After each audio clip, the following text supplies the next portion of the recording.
Hi, everyone. So welcome and thank you for being so patient with us today. This is day 2 and part 2 of the Saturday Free Schools, America's Revolutionary Future and Martin Luther King's Vision for Peace. So on Thursday, April 4th, this past Thursday, we were just at the First Unitarian Church down on 22nd and Chestnut, and we celebrated Martin Luther King's time to break silence beyond Vietnam. And so this is a continuation of that event. It's dedicated to Mother Viola Liuzzo, Reverend James Reeb, and Aaron Bushnell. So today we are at Zion Baptist Church. If you haven't received the program, there's one at the sign-ins. I can also give a copy to those who don't have one. But to go through the event for today, we'll have an introduction by Victor, who's chairman of the Deacon Board of Trustees, and Tony Monteiro of the Saturday Free School. Right after, we'll go into a panel discussion, a roundtable titled "A Generation Prepared to Pay Its Dues to the Future." This is a panel discussion by the youth on the question of youth today, the crisis that young people in America face, and also what the future for them will be moving forward. Afterwards, we'll be discussing the launch of, or introducing the launch of Avant-Garde, a journal for peace, democracy, and science. And we'll share this second volume or issue with the audience here today. We'll have an intermission followed by an intercivilizational concert, and we'll walk through it in the afternoon. So to start things, I'll welcome Victor Young. Mm-hmm.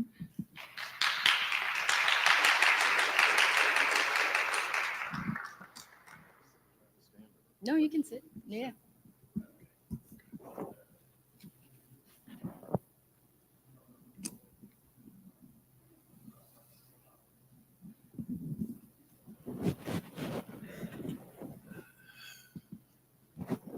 Well, good afternoon, everyone.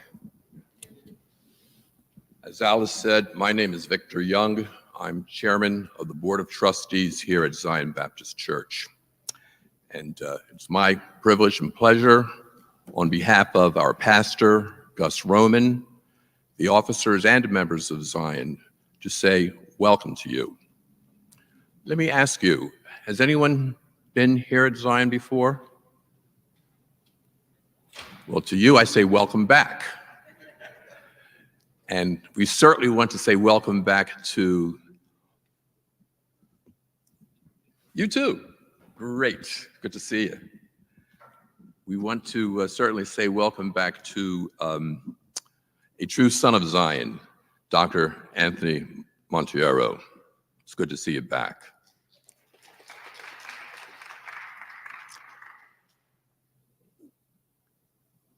Are any of you familiar with the legacy of the Reverend Dr. the Reverend Leon H. Sullivan? Okay, I see a couple of hands up. It just always floors me when I think about all that has been accomplished by and through him. Reverend, I always call him, the Lion of Zion. And if you are aware at all about the history of Zion Baptist Church and the legacy of Reverend Sullivan, you know that this church has always been an activist church. I'm going to take a couple of minutes and acquaint you with the history of Zion and the Lion, Zion being the beacon of Broad Street. We moved to this location in 1955, and when we arrived, throughout the city and this community, there was a terrible gang problem. There aren't too many around here that are old enough to remember that, but there was violence in the streets all the time. Reverend Sullivan decided he was going to try to do something about it. So what he did at that time was to create sports teams, baseball and basketball teams, to get the kids off the street. If you don't believe me, ask Sonny Hill. He speaks about that all the time. Once he had the kids off the street, he was asking, why aren't you at work? Where are your jobs? And the answer was typically, well, I won't get hired. I can't get hired. So he went to some of the large job producers in the city, Tasty Cake, Bond Bread, the Evening Bulletin, Pepsi Cola, companies such as those, and said, why aren't you hiring my people? They just said, hey, because we're not. So with that, the Lion led what became known as the Selective Patronage Program, where 400 preachers gathered together and decided that, hey, if you don't want to hire our folks, then we're not going to buy your products. We had several instances of situations where we stopped buying from those companies, and one by one, they decided, hey, this is affecting us. So they went back to the Lion and said, okay, we'll try to hire some of your folks, but what we're finding is that they don't have the skills necessary to do those jobs. So what the Lion then did was to create what became known as OIC, or the Opportunities Industrialization Center. Any of you heard of that? I see heads nodding. OIC became the largest job training program in the country at a time, and also went across the water to Africa and to Europe. As time went on, the Lion realized that it's not just enough to have jobs, but you should have something. You should own something. So he came to Zion again and said, folks, I'd like for 50 of our members to contribute $10 a month for 36 months. And I'm going to call it the 103650 Project. Well, over 200 people from Zion decided that they wanted to be a part of this. They wanted to be a part of something where they could invest, where they could own something. So obviously, that was pretty good. Ultimately, the 1036, it became known as the 1036 Project because there were more than 50 people there. But ultimately, the 1036 Project grew. It was opened up to the general population, and I think something like over 600 people ultimately wanted to be a part of it. And with that project, we made investments in businesses and properties in the city. The gem probably being Progress Plaza, the shopping center down at Broad and Oxford Streets. That became the first shopping center owned by Black people in America. And I'm proud to say that my dad, the late Elmer Young Jr., who was also a deacon here at Zion, was its first manager, probably the first Black manager of a shopping center in America. As you may or may not know, the Lion was appointed to the board of directors of General Motors. He was the first Black to serve as a director of a major Fortune 500 company. That's quite a platform. And with that, he created what were ultimately known as the Sullivan Principles, a series of suggestions to the major corporations of the country as to how they should deal with the apartheid issue in the Union of South Africa. Ultimately, his actions helped to free Nelson Mandela. Saying all of this, I hope you realize the import of the man that I'm talking about and of his church, because he would always say that he could not have done any of it without Zion Baptist Church behind him. We're proud of that legacy. We want to see that legacy carried out. And you should know that we are in the process of creating what will be known as the Leon H. Sullivan Community Impact Center, where we will be having various social programs for the community. We'll invite you back when it's time to get that thing started and when we're ready to open. But we continue to strive to help the community, the city, this nation, and the world.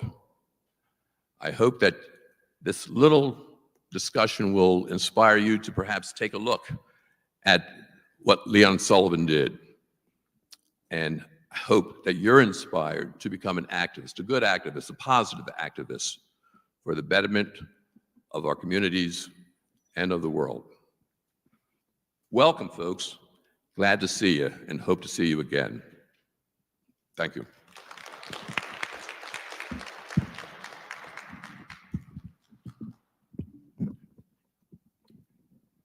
With that, I'll also welcome Deacon Mose from Zion Baptist Church. Deacon Mole.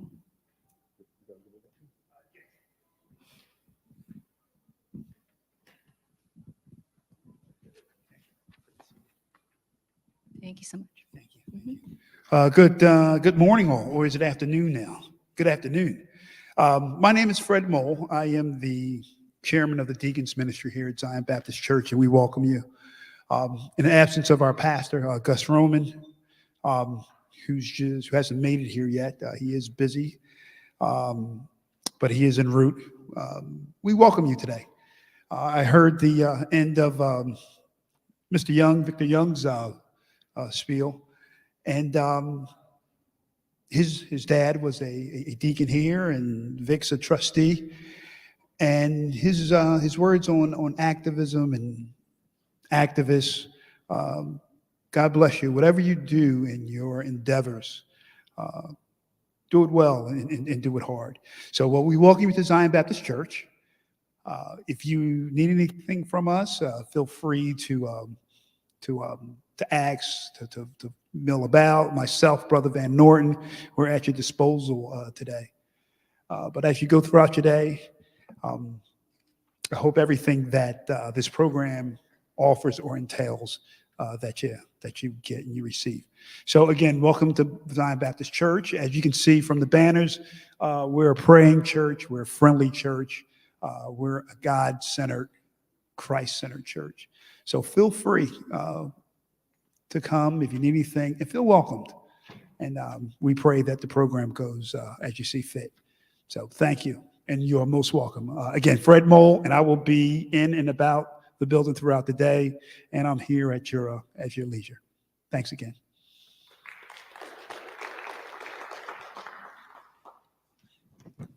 Sir, how are you? Anthony Monteiro. Oh, Mr. Montero. It's like I already know you. I heard your name.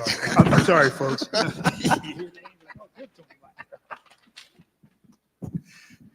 Good afternoon, everybody.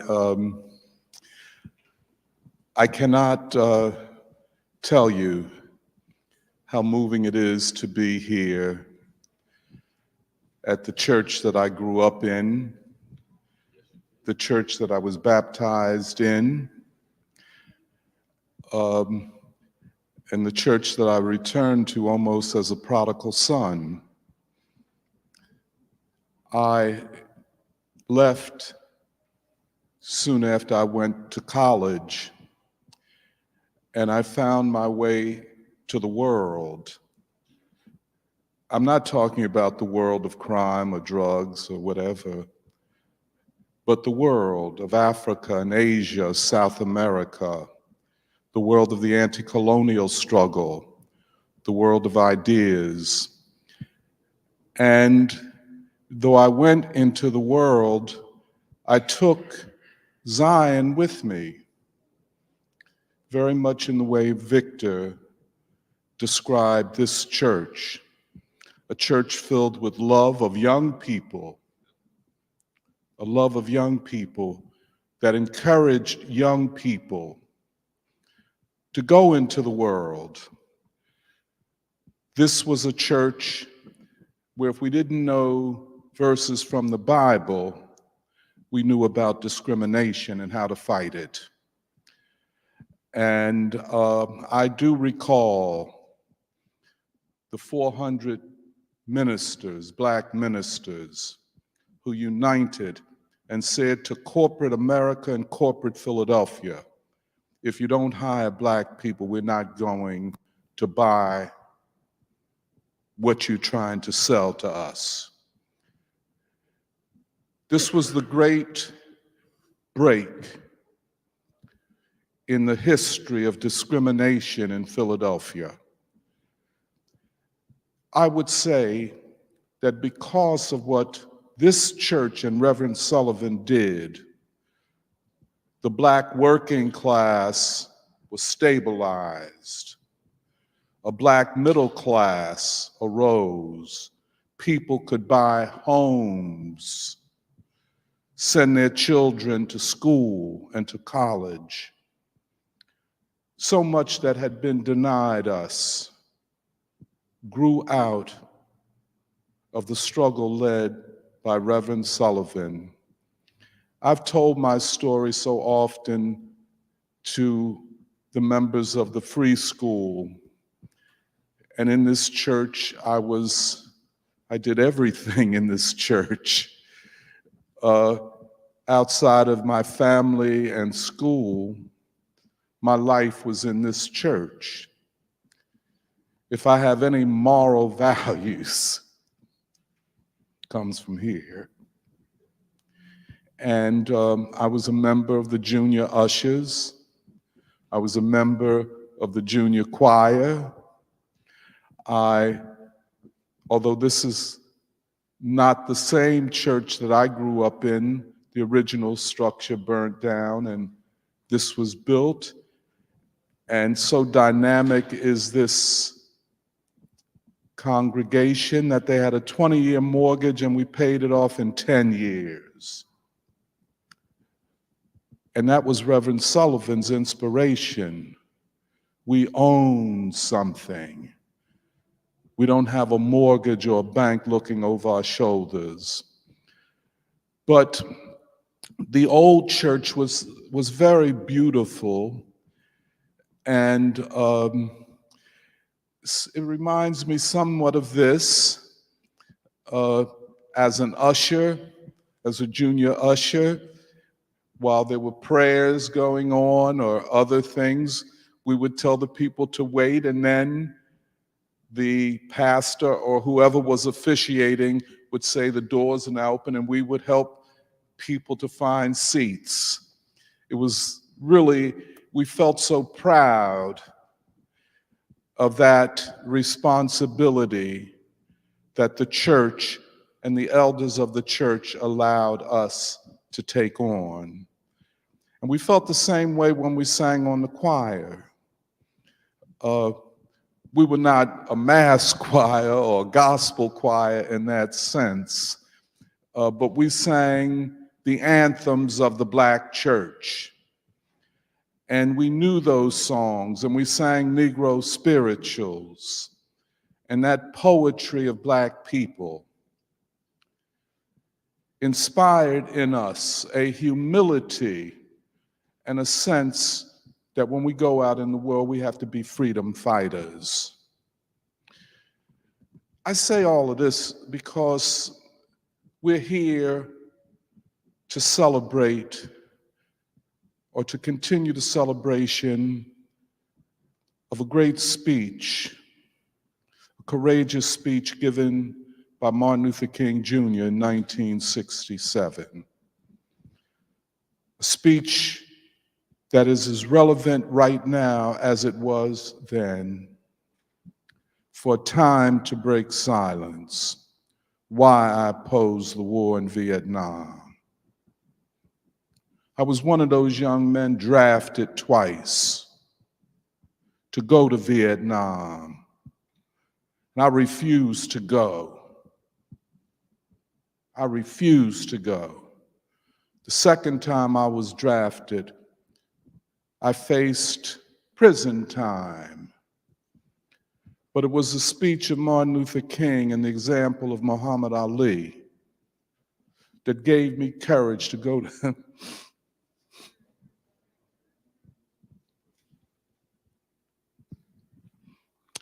down to the draft board and tell them I'm not going. And if you want to lock me up, you do what you want to do. But the relevance of that speech is that the church today has to break its silence. We've become too comfortable. Martin Luther King used to talk about the colony of time and the empire of eternity. The church, too often, as King said, has a rear view rather than a front view on the world, and has become comfortable in the colony of time and does not aspire to the empire of eternity. King said in that speech, and I'm not going to speak long, forgive me if I do, that he saw a direct link between his ministry in Montgomery, Alabama, at Dexter Avenue Baptist Church, and his speech at Riverside Church in New York. He said he had always been a freedom fighter for civil rights, but he proceeded from a sense of his conscience and his moral convictions. And he asked the question to those who asked him, what does the struggle against the war in Vietnam have to do with civil rights? And he said the same moral foundation that led him in Montgomery, Alabama, to oppose the segregation of the buses there was the same moral conviction that led him to Riverside Church in opposition to the war in Vietnam. And what he said, I want to underline this. He said he wouldn't let any man or woman butcher his conscience. As he put it, I will not allow you to make a butchery of my conscience. So we're here in the year of Baldwin. Baldwin is probably the greatest American writer, perhaps the greatest essayist in the history of the English language. He is a thinker that is unequaled. But as all things in a society that wishes to control the people rather than free them does, they have erased the great James Baldwin from the education system. We don't know him as we should. So I would like to just end on this. I feel, for me, this is a homecoming. And I could not think of a better homecoming than this. It's very moving and emotional for me. It's been many, many years since I've been here. But even though I wasn't here, I was never kind of not here.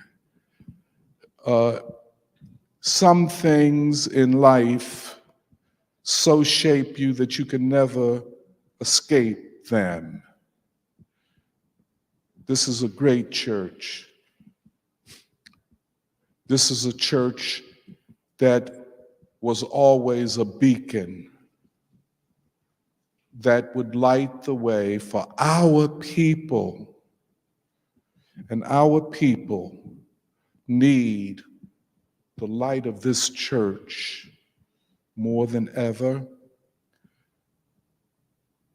Sometimes the churches that have big buildings and the pastors wear elaborate garments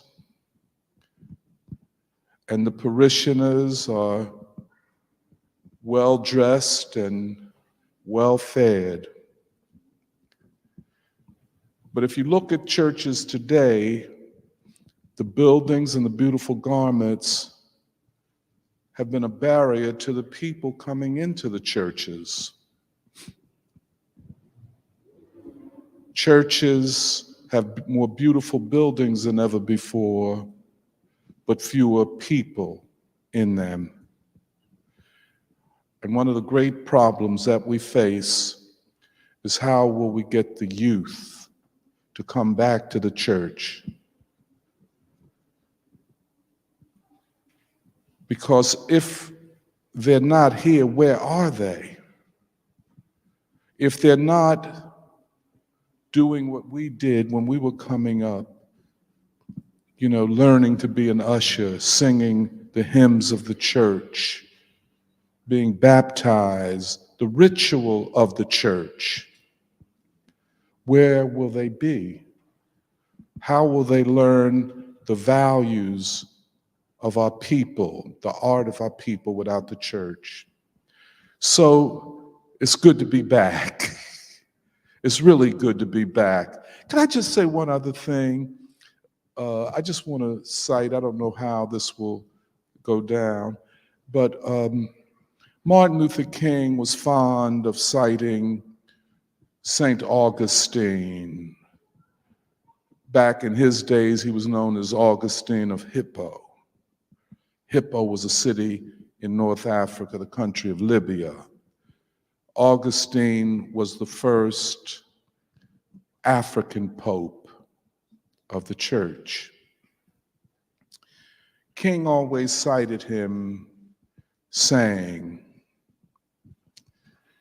that man was made for God, and until he finds him, he will be restless.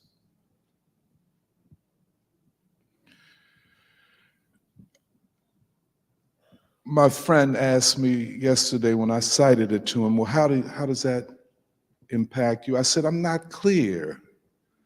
I said, I'm profoundly intrigued by it. Man is made for something more than man. Until he finds that, he will be restless. I guess without understanding it theologically, I can understand it better sociologically. Man and woman in American society are made for something far better than what we have, and we will be restless until we find it. So thank you very, very much.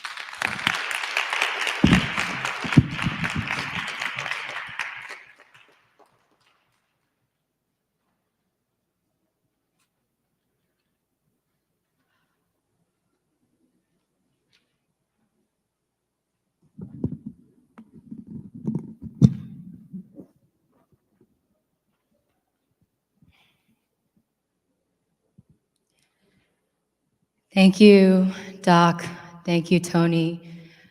Actually, after hearing your speech or presentation, I realized that when I opened for this event, I didn't do as well as I had hoped to. And I think a lot of it comes from preparing for an event of this magnitude, both because of the individuals that we're trying to raise, which are Martin Luther King Jr. and James Baldwin, and what they truly mean for our times. Not just as historic figures, but figures that will guide us into the future. But also because of the legacy of this church. My name is Alice. I had come to Zion Baptist Church a couple of times now. And actually the first time was a year ago when I came for the centennial of Reverend Leon Sullivan.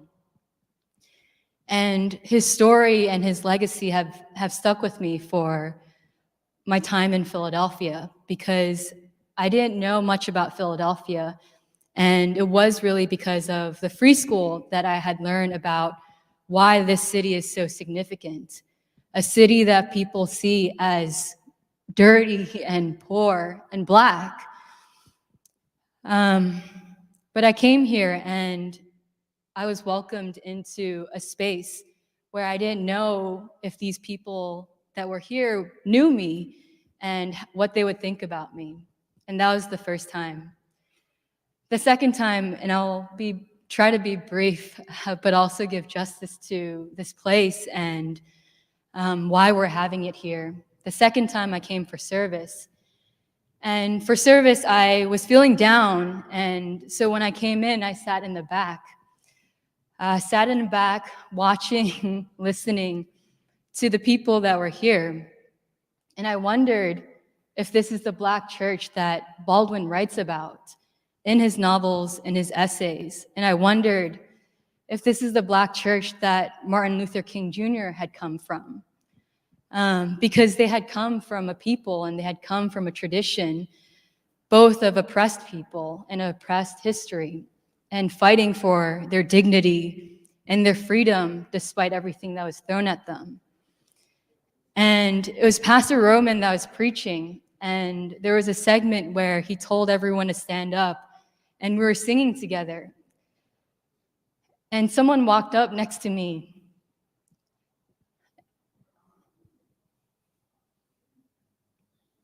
and held my hand, and we were singing and swaying together. And that was Amanda. And I felt so loved and welcomed in that moment. And that was my first encounter that led to today. My second is after Mass.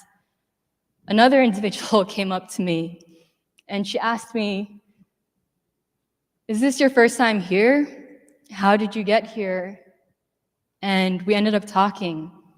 And that was Brenda, who's over there.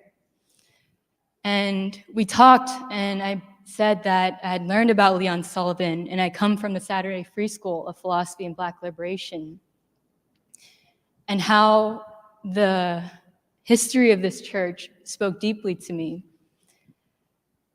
And as we talked, I was less self-conscious of myself being Chinese American in a Black space. And Brenda told me this story, which is that growing up in this church, Reverend Leon Sullivan always made it a point that to tell especially young people that we are all the same, to go to other churches, other denominations, mosques, to say that we are all the same in a society that often tells you in both explicit and inexplicit ways that we are different. And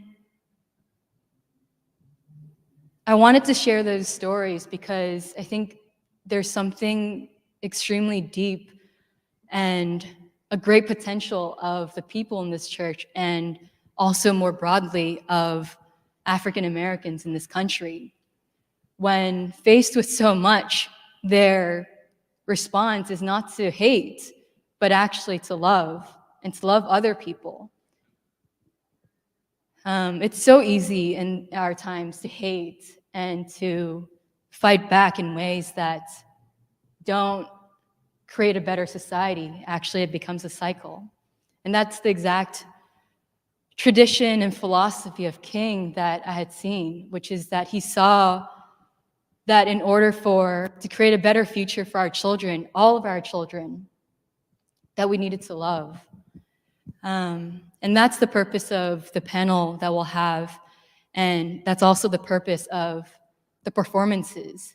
You know, jazz, avant-garde jazz, Korean drumming, Cambodian dance. You know, speaking of this world house that King had envisioned, where what could we build together if there wasn't war, if there wasn't poverty, if there wasn't racism? So with that, thank you so much. And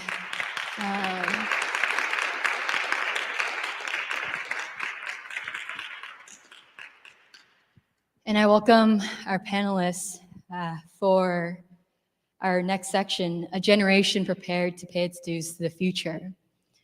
I'll have Nathan Barraza, our moderator, come up.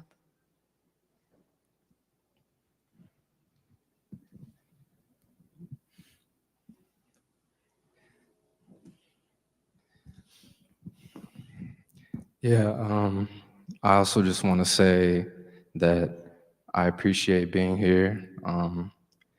I feel like it means a lot that I was even able to find my way back into a church, because I think myself, like many young people, because of the way this country is, has stopped believing in God at a certain point.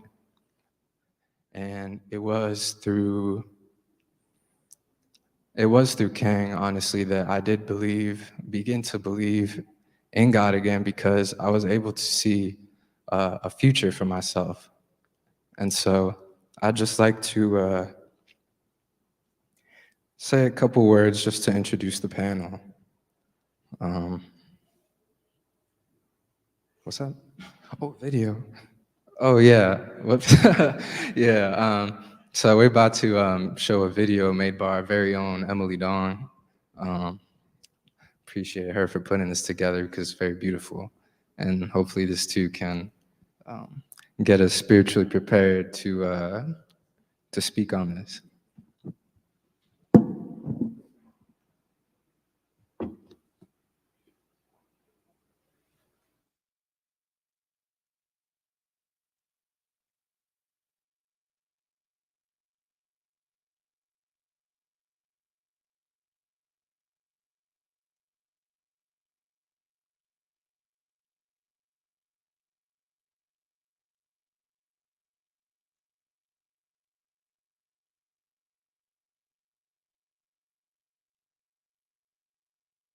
Only places are basically the same. That happened in Philadelphia. We can't afford to be pessimistic. It's got to try to be clear. Little ghetto boy playing in the ghetto street. What you gonna do when you grow up and have to face responsibility? I can't be a pessimist because I'm alive. To be a pessimist means that you have agreed that human life is an academic matter. So I'm forced to be an optimist. I'm forced to believe that we can survive whatever we must survive. But the Negro in this country, the future of the Negro in this country is precisely as bright or as dark as the future of the country. It is entirely up to the American people and our representatives. It is entirely up to the American people whether or not they're going to face and deal with and embrace this stranger whom they maligned so long. What white people have to do is try to find out in their own hearts why it was necessary to have a nigger in the first place. Because I'm not a nigger. I'm a man. But if you think I'm a nigger, it means you need him. The question you got to ask yourself, the white population of this country has got to ask itself, North and South, because it's one country, and for a Negro, there's no difference in the North and the South. There's just a difference in the way they castrate you. But the fact of the castration is the American fact.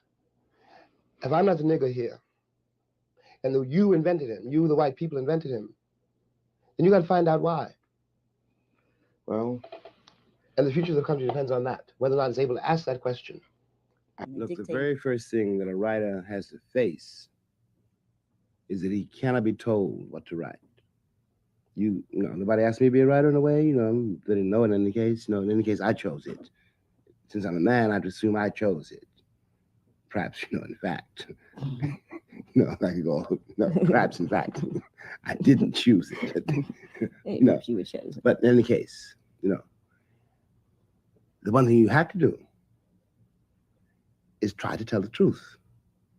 And what everyone overlooks is that in order to do it, when the book comes out, it may hurt you. Mm-hmm. But in order to do it, it had to hurt me first. I can only tell you about yourself as much as I can face about myself. It's happened to everybody who's tried to live. You go through your life for a long time, you think that no one has ever suffered the way I've suffered. My God. And then you realize, you read something, you hear something, and you realize that your suffering does not isolate you. That your suffering is your bridge. Mm-hmm. That many people have suffered before you. Many people are suffering around you, and always will. And all you can do is bring, hopefully, a little light into that suffering. Enough light so the person who is suffering can begin to comprehend his suffering and begin to live with it and begin to change it, to change his situation. We don't change anything. All we can do is invest people with the morale to change it for themselves. Yeah. And what it's all about is the attempt now to excavate something which has been buried. Mm-hmm. You know, which you contain and I contain, and which your kid contains, and which has got to carry, which one has a hand down the line for the sake of your kid and for the sake of future generations, and even for the sake of white people who have not the remotest idea what this means. Because we have the edge over the people who think of themselves as white, and that we have never been deluded into believing what they believe. Now, when our game starts running, and after all, baby, we have survived the roughest game in the history of the world. Yeah. You know, we really have. No matter what we say against ourselves, you know, no matter what our limits and hang-ups are, you know, we have come through something, you know. And if we can get this far, we can get further. You know, and we got this far by means which no one understands, including you and me. We're only beginning to apprehend it, and you're a poet precisely because you are beginning to apprehend it and put it into a form, you know, which will be useful for your kid and his kid, you know, and for the world. Because we're not obliged to accept the world's definitions. Just because white people say they're white, we're not obliged to believe it. You know, Like it's just because the Pope says he's a Christian, we're not obliged to believe it. it would be crazy if we did. We have to make our own definitions and begin to rule the world that way. Because kids, white and black, cannot use what they have been given. But we represent a civilization. I don't mean merely literally the African civilization or the Indian civilization or whatever. I mean a sense of life, which is the only thing that civilizes anybody, which for mercantile commercial reasons, to put it a little bit too simply, the rise of Europe attempted to destroy. I say attempted to destroy because it did not in fact destroy it. It dispersed it, and under that pressure, it began to become something else. What it comes to is I'm civilized in a way that Englishmen are not. Mm-hmm. You know, because I've had to depend on a principle which Europeans have learned to distrust. Yeah. And we'll also be able to ride out the storm, but what is more important is not so much the riding out of the storm for you, Nikki, and me, Jimmy, Mm-hmm. you know. But in my mind's eye, there's always that kid. He's going to be here when you're gone. Oh, yeah. You know, Hopefully. and when I'm long gone. And from my point of view, it is about the children. It is about the children. We have to give the children something, which in a way was after all given to us, though we had to learn how to translate it. Because your kid will be moving in a very different world than the one in which I grew up, which you won't know anything about at all, or the world in which you grew up, which will be remote for him. And yet he comes out of it and has got to carry it much further than you or I will be able to carry it.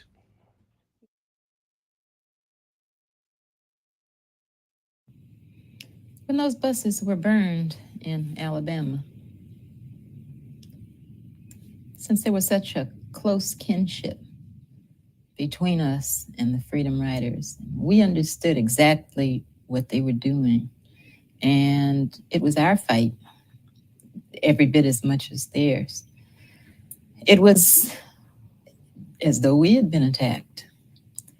And a contingency of students left Nashville to go and pick up the Freedom Ride where it had stopped or been stopped.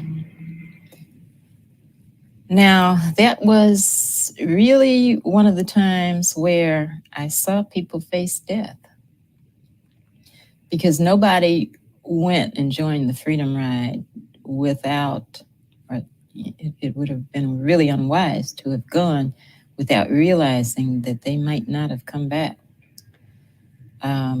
Some of the students that left gave me sealed letters to be mailed in case they were killed. That's how prepared they were for death. I remember that we said, whatever it takes, we're going to do it.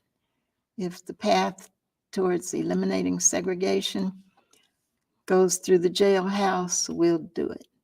If it means getting beaten up, we'll do it. If it means risking and even losing our lives, we'll do it. Nobody wanted to suffer or be injured or killed, but the commitment necessary to displace that social system that had been in place about 100 years at the time. And it was tough. And we knew it. We knew that when we started. And so the commitment was, there's only one outcome, and that is the end of segregation. And we'll do what we have to do in order to achieve that. My contemporaries had you in mind when we acted. We were in dangerous situations, and sometimes people would freak out. A number of times I saw the person standing next to them put their arm around that person's shoulder and say, remember, what we are doing is important. We are doing this for generations yet unborn.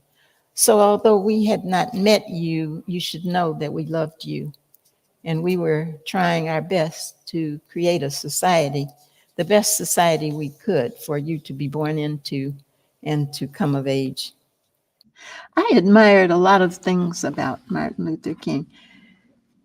I remember really admiring him for the amount of work that he could grind out in a day. He was steadfast.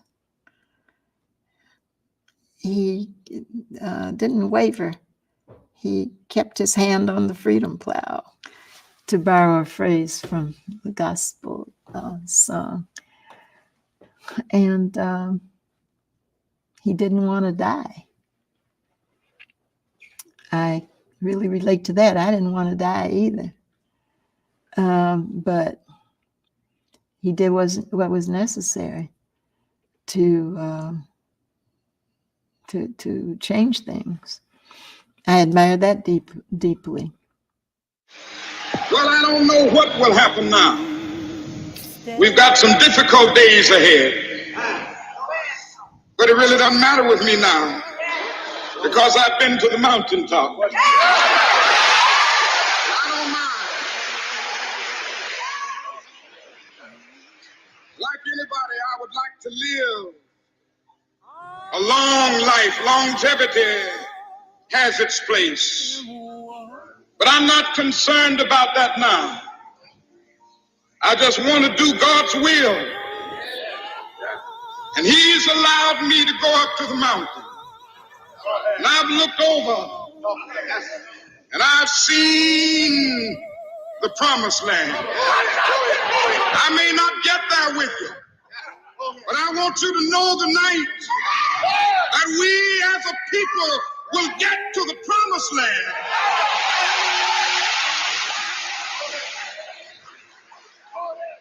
So I'm happy tonight. I'm not worried about anything. I'm not fearing any man. Mine eyes have seen the glory of the coming of the Lord.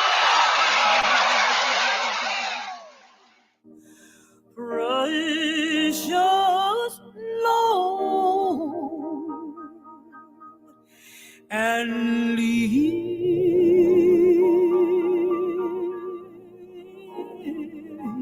me home when my way grows dreary.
Yeah, that was a beautiful video. I think it really does capture something that we as a people all need to put back into our spirit.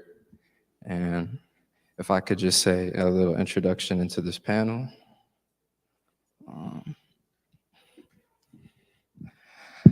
It's titled "A Generation Prepared to Pay Its Dues to the Future." In a moment, which is interesting because we're in a moment where the future is not guaranteed. I would say we're at a moment where Martin Luther King Jr. would describe as midnight, where no longer can anybody deny that there's a deep crisis afflicting this country. You and I have seen it, where in a society that operates at the expense of the human rather than for the benefit, lowers every standard, moral and material, and people perish. They perish in war, from hunger, or from lack of love, or from a deep feeling of powerlessness. Some people conclude that life has no purpose. But man was never meant to live like this. And I think deep in everybody's hearts that we have always known this to be true.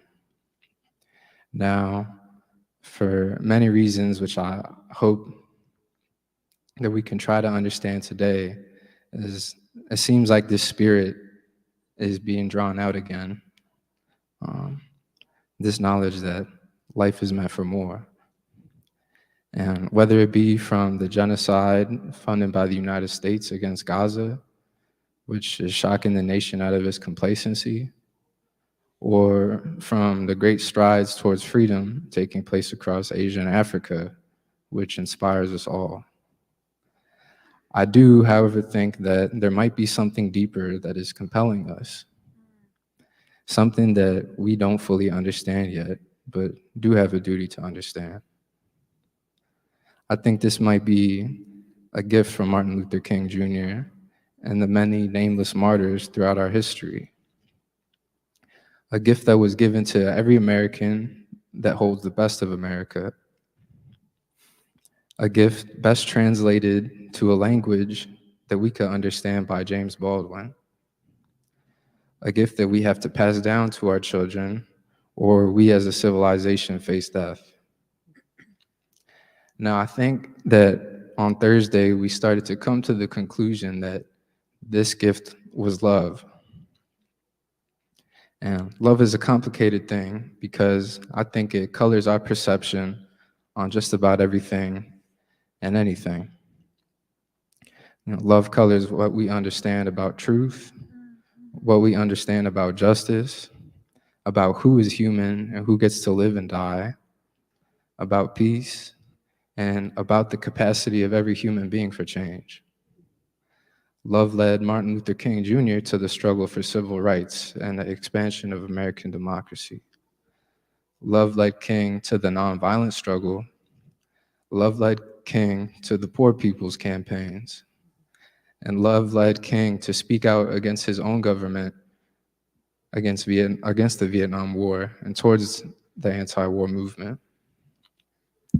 So I believe today we have to follow that spirit back to King and advance it wherever it takes us and whatever the cost, because we owe it to the past, but especially to the future, so that they too can have a chance at life like we were given, because us being here wasn't guaranteed either. So with that, I'd like to ask the first question for the roundtable. It's right here.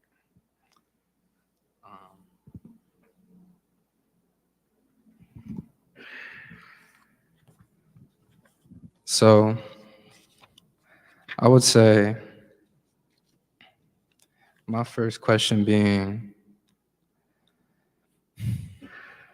what is a new perspective that we have to adopt in the categories of history or of time or in our relationship with each other or to the world in this moment of crisis to be able to move forward.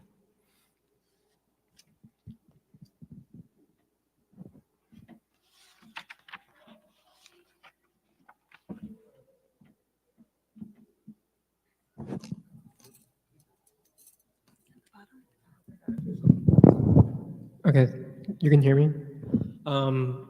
Greetings, everyone. My name is Jeremiah Kim. I'm a member of the Saturday Free School.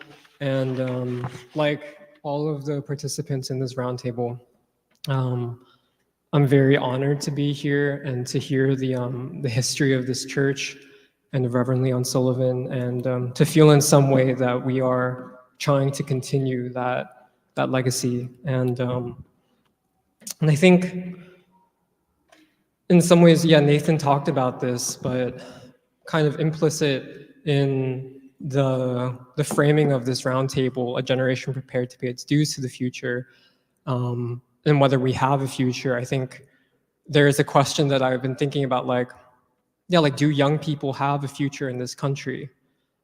And I don't think it's it's not an easy thing to answer, and it's not an easy thing to talk about, because I think in some ways we all know it, but the reality is that things are not good and young people are not doing well. And I think we all know this, but it's something that's hard to face.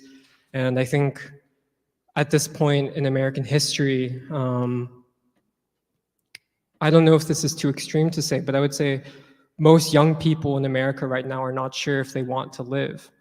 And you know, there are many statistics that give light to this reality, but I think it's most reflected in, you know, what we call the mental health crisis in this country, where 1 in every 4 or 5 high school students in America, across different communities, across different socioeconomic statuses, 1 in every 4 or 5 high school students has thought seriously about suicide.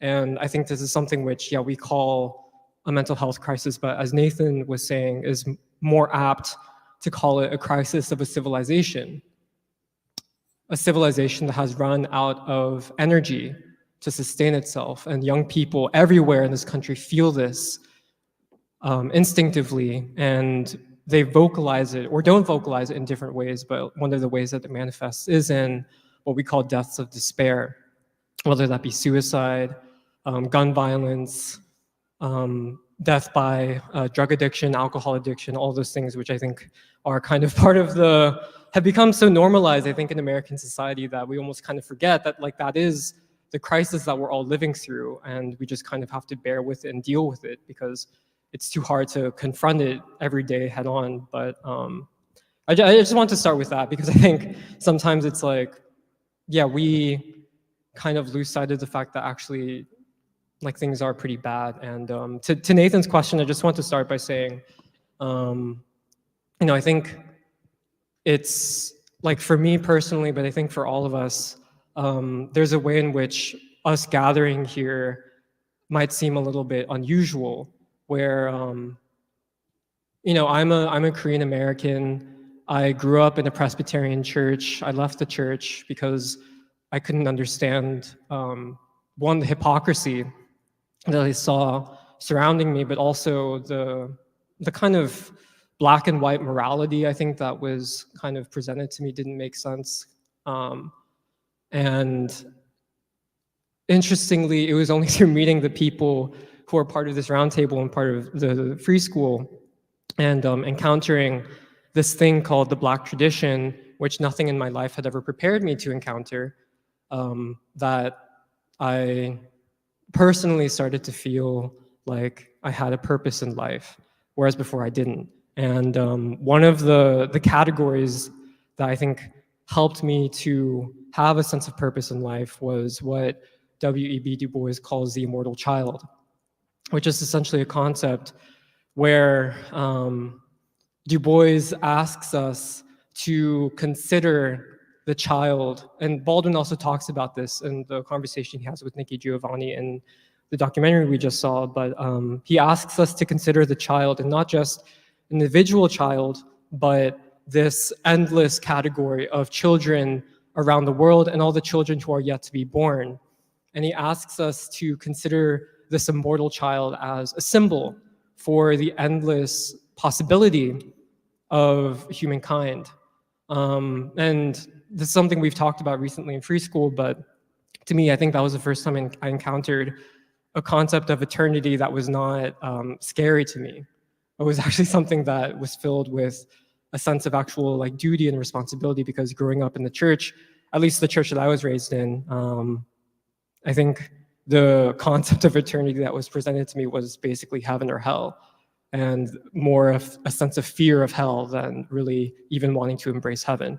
And I think this concept of the immortal child, which is basically a concept of the future, is also the thing that has grounded me and given me a sense of responsibility, where I think I, like many people here, have lost friends, have lost family members to the mental health crisis in this country. And I think it was actually, this concept of the immortal child that gave me the first sense of purpose of, okay, like I may have lost people, like I lost my brother to suicide when I was in high school, but if I'm going to live, and if I really want to live, like I want to live for the immortal child. And that to me was the only way that I could do justice to first my brother who I'd lost, but also to, I don't know, just this, the incredible people who have made this country what it is, not like the ugly sides of it, but the beautiful sides of it, like this church that we're part of. And I wanted to do justice to that, and also to do justice to the future. But sorry, I know I talked for a while, but that's kind of my initial response.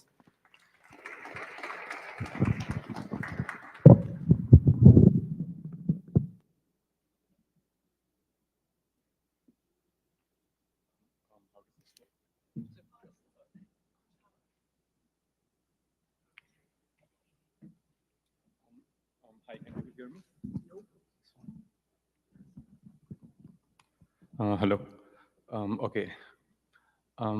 So hello everyone. My name is Sambarta, and I'm also honored to be a part of this and to be addressing this question at this time in this country and in the world we live in.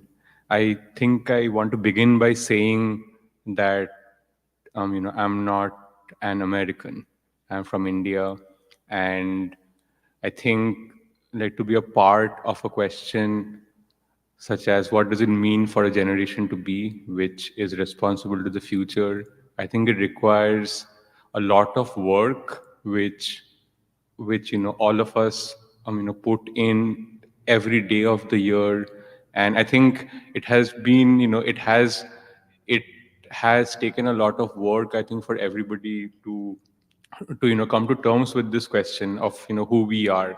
And I should say that for me it has always seemed like the most natural place for me to be in this country is the Black struggle.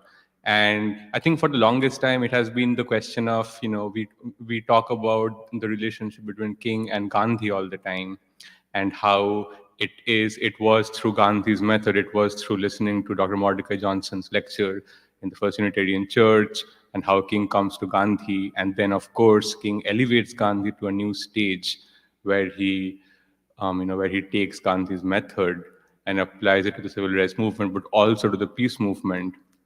But I think it has been a revelation to figure out that it is really impossible today for people like for Indians, for example, to really understand Gandhi. And in order to go there, one has to go through King. And I think this is a question that I've had to struggle with for some time. And I think the reason that I've come, that I've ended up with is because in order to even deal with these questions about what we are to do, what's the way forward, how do we think about the world, I think it has to start from somewhere very basic. And it has to start from it has to start with certain tools which we have not had, which we have not which we have never been raised in a society which would educate us to actually use those tools, or even to be cognizant that these are tools that one can use. And I want to I think it has been through King and Baldwin and Du Bois, and but especially the Black radical tradition, which shines this light. And really, I mean, I appreciated what Nathan started with in the framing that like King's sermon of a knock at midnight, and how King talks about the fact that we are living in a midnight in the psychological and social and moral order. I think it requires a certain light in order to be able to grasp with these questions. And I want to begin by saying that King and the Black radical tradition shines this light to be able to tell that there is a disorder which which our generation does face. And to what Jeremiah was saying, the fact that endless people face like severe anxiety, and like the way human relationships have turned out to be, especially in this country. But I do think it's a feature of the world where more and more young people who are being raised in a way where they are being raised under the influence of the American state in many of its forms, starting from war to media to everything. People are raised, people are socialized to not be able to tell that there is a deep disorder that we are all going through. And I think it is the Black radical tradition which which can shine a light on this question. And I think this light comes at a price. I think this light comes at a price because I think this light can show us, it has the capacity to show us that we are responsible to ourselves. And this is something I think our generation is slowly having to face itself, because it no longer has a choice. It no longer has a choice to to not face this question of responsibility anymore. And I think the idea of what was being talked about, the question of the purpose, I do think this is a unique generation in the sense where the question of like whether or not there is a purpose in life is not relegated to discussions between a few elite students at elite universities anymore. It's become a fact of society where people are questioning it, whether or not life has a purpose, whether or not we have a contribution to make. And at this time, I think this light that the Black radical tradition can shine on it, it is imperative that we pay heed to it. So I'll just say that to begin with. Thanks.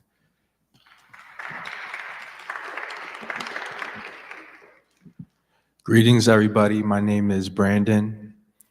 First, I want to begin by thanking everybody at Mount Zion Baptist Church.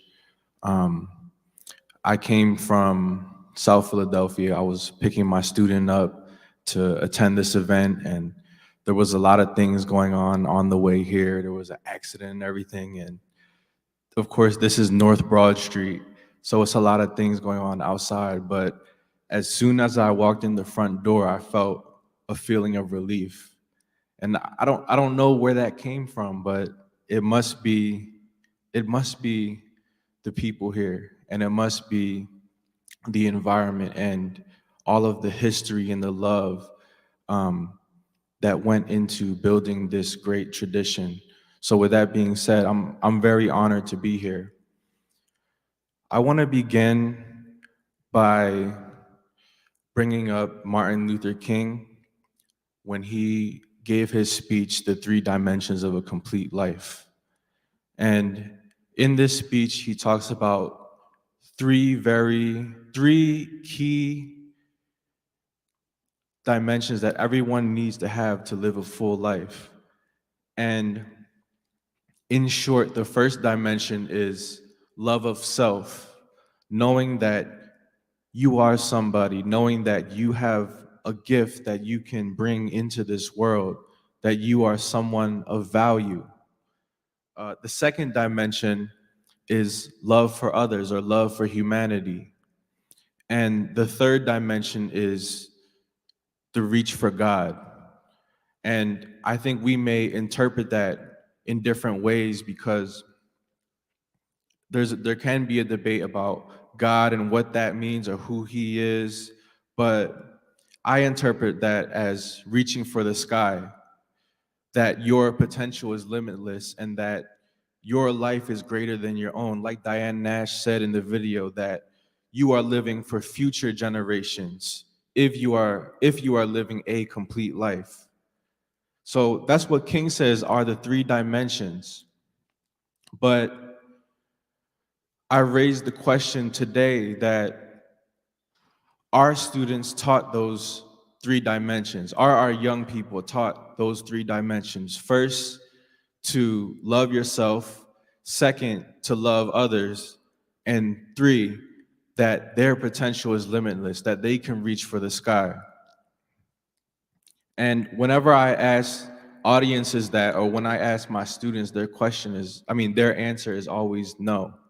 That this society does not give them those tools or those characteristics or the impetus that they need to live a complete life.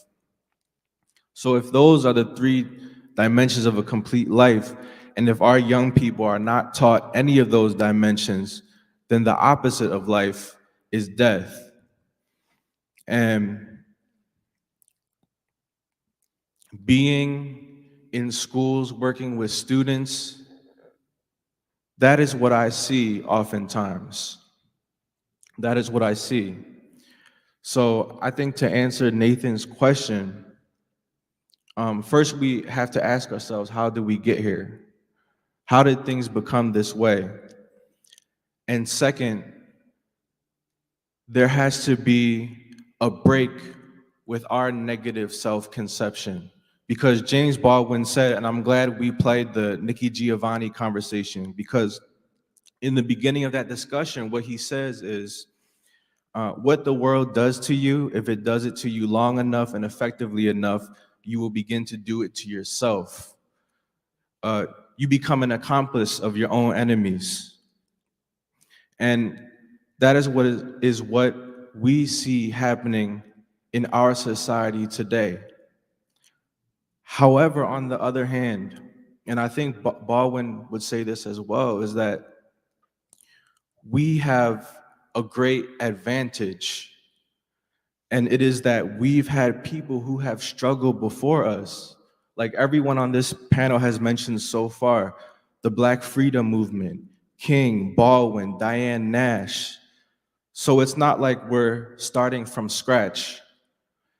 And Baldwin also said, and I think the letter to my nephew is really important in the beginning of the fire next time, but he says, what they believe as well as what they cause you to endure does not testify to your inferiority, but to their inhumanity and their fear. I think young people today know how intelligent they are. There's greatness in them, and they know that. But part of the trouble, I think, is dealing with an unjust world. How do we fight this enemy? And how do we overcome ourselves when we are at our worst? And I think that Baldwin and King and the Black Freedom Movement provides a way forward. Because young people have been cheated and they've been lied to. And seeing what they go through on a daily basis, they have every reason to burn down this society. They have every reason to destroy this country, but they haven't. And I think that is a testament to the struggle of our forefathers, the struggle of King and everyone in the civil rights movement, because that is a testament also to their character. I have a student who's present today, Tejan. Tejan, can you stand up? Can you stand up? Can we give him a round of applause? But Tejan is one of the leaders in the school that I work at, South Philadelphia High School. And maybe you know it, maybe you don't, but what makes you a leader, what makes him a leader, is that he stands out amongst everybody when there's so much negativity going on, when there's so much violence going on. He's always coming to me saying, Mr. Doe, I want to be different than that. I want to be different than what's going on around me. And when I got this job, I knew that I was going to be a teacher, but what I didn't know is how much I would be taught by the people that I work with. And students like Tejan prove and show that all of that struggle wasn't for vain. The civil rights movement, because people can argue and say that that was a failure, but Tejan, there's a reason why you're standing here today. There's a reason why you're here and you're still alive, because there's other people in this country who don't have that. That's why people down Kensington are turning themselves into zombies. But we have to know that as much as this is a dark moment in history, that this is also a moment where there can be a rebirth. There can be the beginning of a new civilization.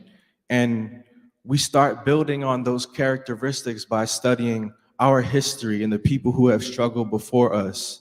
So with that being said, I'm excited for this conversation.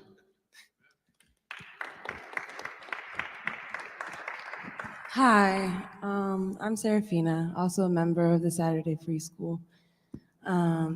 Yeah, that's interesting that you said that, Brandon, like, where is God located?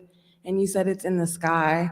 I was actually thinking about that because we had talked about, I guess in the past free schools, just recent, this mandate of consciousness or conscious. Thank you. And I was thinking also that, well, actually, you follow your heart. Your heart tells you something. You can follow your gut. Your gut also directs you, or your feet, or your head. And when you deal with like your head, you deal with all the things, whether that be your worries or, kind of maybe the temperature, the kind of anxiety that you would think of. I think the mind is interesting because it's less direct than the heart. The heart would just get to it. It's just like, this is what it is, whether you like it or not.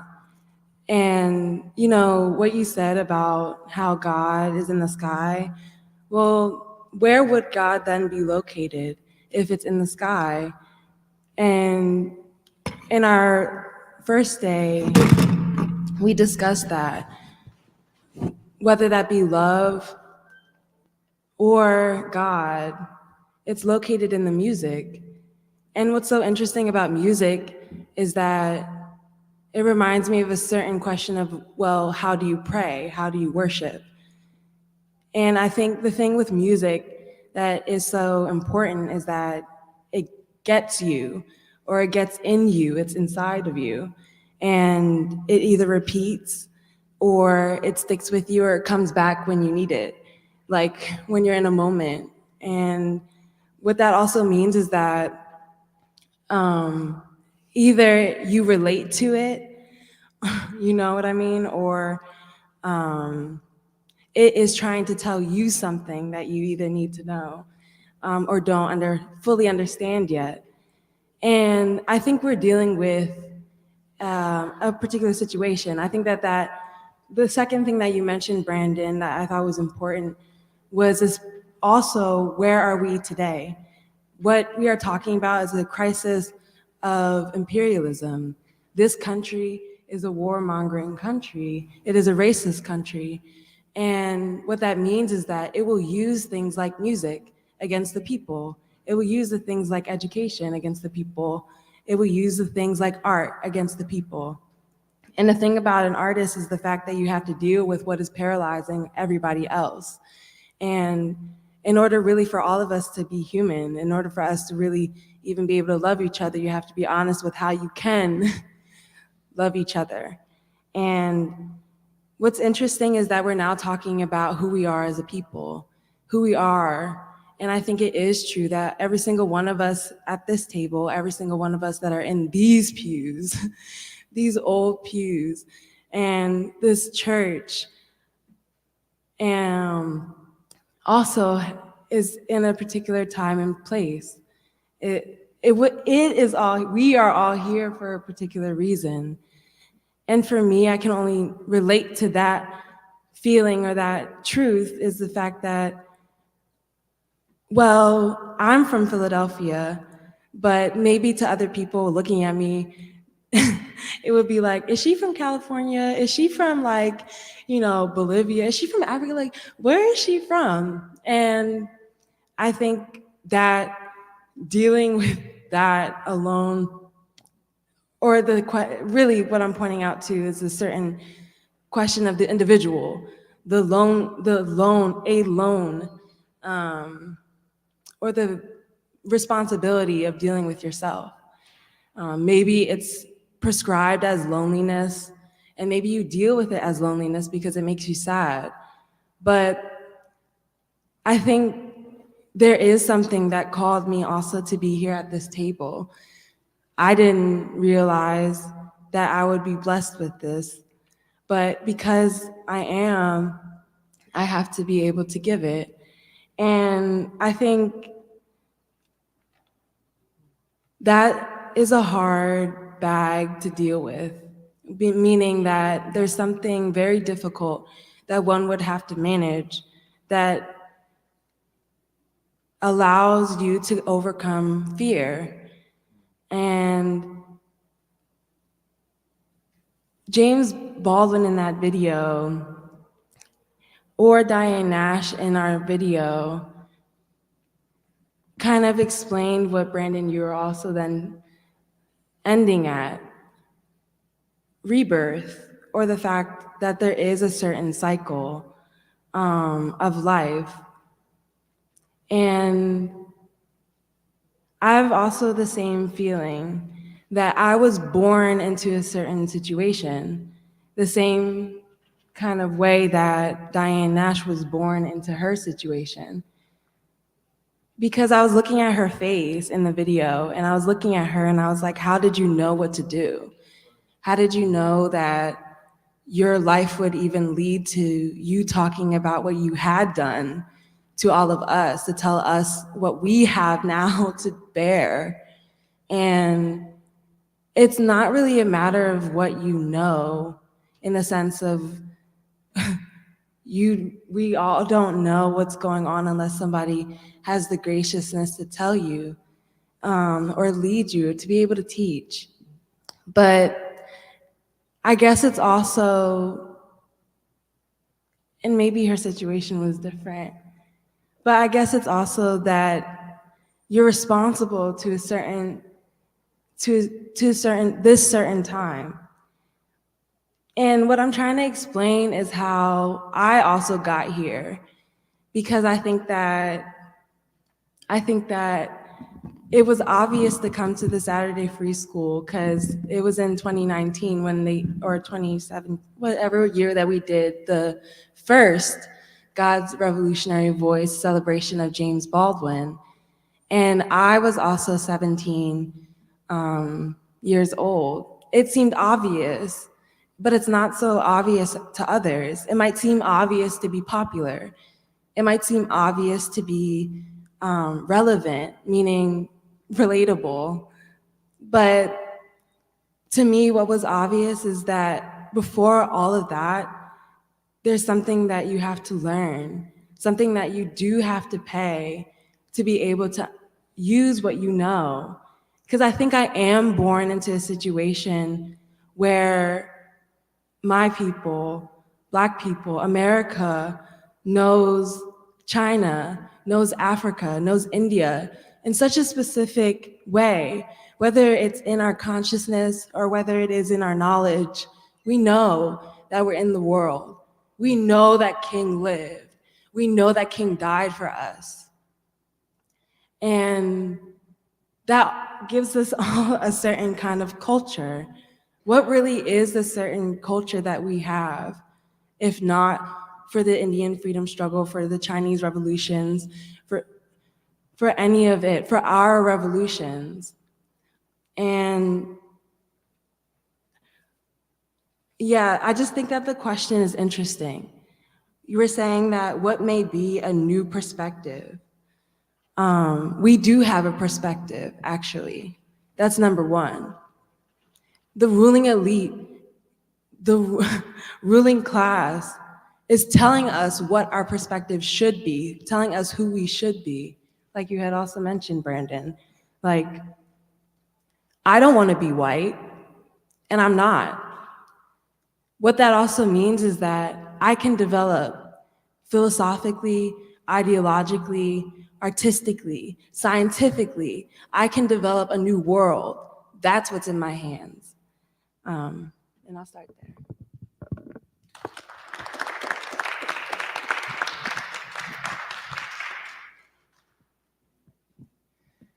Yeah, I think this idea of basically like coming to a moment where we have to decide who we are as a people is something real significant, because when I look at, say, growing up, I think I asked myself that question a lot, and I still do, because I think you have to every day you live, because that's a moral decision. But growing up, I think that I was really confused about that question. I wasn't sure how to relate to other people, because I think this society raised me as an individual rather than raising me to see myself as a part of society. I had raised myself to think of myself as a Mexican and not like white people, not like black people, or not like anybody. So it was a further degree of separation from other people. And, I think when I started reading King and reading Du Bois, I got a better way of asking, or at least more pointed towards an answer to that question, because I began to be able to see myself in other people, and I began to see my responsibility to other people too, because if they were just like me, then I couldn't just turn away from them. Because at this point, I think about young people being capable, being worthy, but needing something from us, really needing us to be worthy of them, basically. Because, young people learn from older people, and, they're living in the world that we're giving them, and eventually it becomes theirs. Or really it's always theirs. But this idea began to like change the way I seen people. Like, I had begun to see, a junkie on the street, or, kids, shooting at each other and acting crazy. And I began to realize that actually it was me that had failed them. Like, it was us that had failed them, rather than their fault.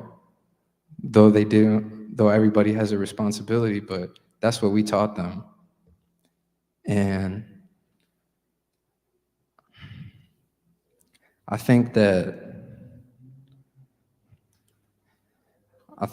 this idea of placing yourself among basically like the world's people, but I think for America particularly, placing yourself and seeing yourself as one with Black people is really important, because that is what you're taught to be like the bottom of society, or the worst of the worst. That's what you're not supposed to be. And that gives you a false sense of who you are too, because now, you have more that's just another degree of separation from yourself because we're human beings. But to this idea of being guided by your heart, it's funny because in a lot of ways that's what gets your head straight, you know. Because to also to what Brandon was saying, you know, what people are being taught isn't real, like it isn't true, you know, like people are being taught about them being worthless or not having a purpose or not smart. Those type of things like deny you from yourself. And so I feel like that is like, especially right now, like, especially with the genocide in Gaza, especially with like the state of things, people have to be thinking with their heart first, because that's what's going to lead them to what's right. And that's what's going to lead to, you know, I would say is a better society. And so I think from what I was saying, it leads me to my next question is, how do you think operating with the idea of a future or responsibility is the only way for our generation to make it forward or to keep going forward? And also, if you do think or if you don't, how does that help you overcome fear? The fear that you have, whether it's the fear of being yourself and the fear of being different, or the fear of sacrifice. Because I think that the life that most people have been sold, though it is, by and large, most people don't ever achieve, you know, like the house and the car and things like that. But people do aspire to those things. And because that's not for everybody, that puts people down. But how to overcome fear and how to live with that sense of purpose and responsibility?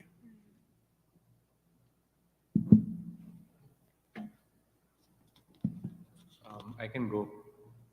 Well, I think I want to say that I think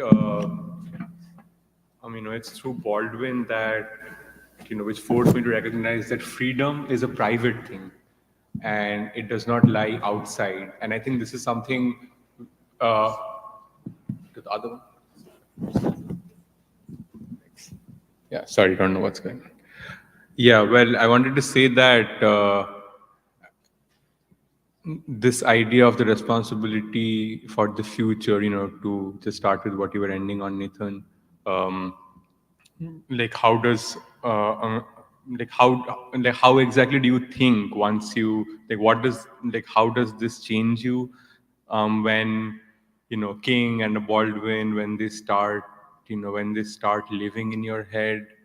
And I think one of the things which Baldwin teaches us is that freedom is a private, you know, it's a private emotion. And, you know, he says this all the time. And I think it's a very difficult concept to, at least it was for me, to make sense of it. And I think what he's really saying, or what I get from it, is that we are not as free as we often are, you know, as we are often prone to think of. And yes, I mean, it is fear. People are afraid. We have been, you know, like afraid of facing things about us, about facing our history, about facing, you know, personally where we come from, and you know, facing choices that we have made personally in our lives, or, you know, the responsibilities that we have taken or not taken in our lives. And what Baldwin really clarifies for us is that we are produced by this history, and you know, this this affair of things, like this state of affairs for young people today and for us, it really does come from a history which was produced in order to invent it. It was produced in order to invent a category such that such that white America could aspire to an imaginary concept of safety. And this was precisely what was, put out to the entire world, that these are the aspirations, these are the only aspirations that you can have. And I think 100, close to 100 years, 60 years from when King was talking, or from when Baldwin was writing, we are faced with a world where this has become very real, where people are increasingly, they're convinced that that the only way that they know how to live their lives is for themselves, and by extension, like family and friends and all of that. And I think it's becoming very clear that we can't anymore. This intense crisis that is going through today, I think it comes from, it can be traced to the fact that we have sacrificed, as Baldwin says, we have sacrificed all the beauties of life to chimeras, to things like safety, to these illusions about ourselves. And I think it has been, to recognize that freedom is private means that you hold the keys to your freedom. And I think it is, I really think it's of historic proportions to make the claim, as Baldwin does, that in order to be able to use history, one has to face where one comes from, and one has to face what he says as the category or the reference point of the auction block. And I think, when I think about it now, I think like what we can take from it, or what can move us, is the idea that this is not simply this is not simply recognizing what has been done to you, but it is also recognizing what we as humanity, what we have come through, and what we have come to. This is what has also produced us, the fact that we have invented the auction block, where we have gone to the level where we sacrifice the human to everything else in the world. We have sacrificed the human to profit, and then to safety. And I think it is in facing this auction block, which is to say that to face what Nathan was saying, to face yourself, and it's only in that way that we can overcome ourselves. And this is one of the things that King says, which I always remembered, that he says that to overcome evil is not to eradicate it. And I think I think what it means is, in the way I think about it, is that this is not a struggle we fight once. This is something to be fought every day. This is something to be fought every day to overcome what stops you, and what stops you from changing as a private and public individual. And it is in recognition of this, and it comes from facing the reference point. It comes from facing the auction block, to face, as I think has been said, to be able to face the worst in you. And that's the only way forward, I think, at this time. And this also, this is also what Baldwin says to, like in the clip that we were watching. I think it's really beautiful when he says that, he is talking about, the artist and the contribution of the artist, the role that the artist has to play in society. But I think it really, is a metaphor for all of us, that the only way we can make a contribution to the world is by transforming ourselves. And this sounds like a grandiose thing to say, but I think it starts in very simple things. It starts by recognizing where you come from, and it starts from recognizing that this is a fight that you have to fight every day. Yeah, just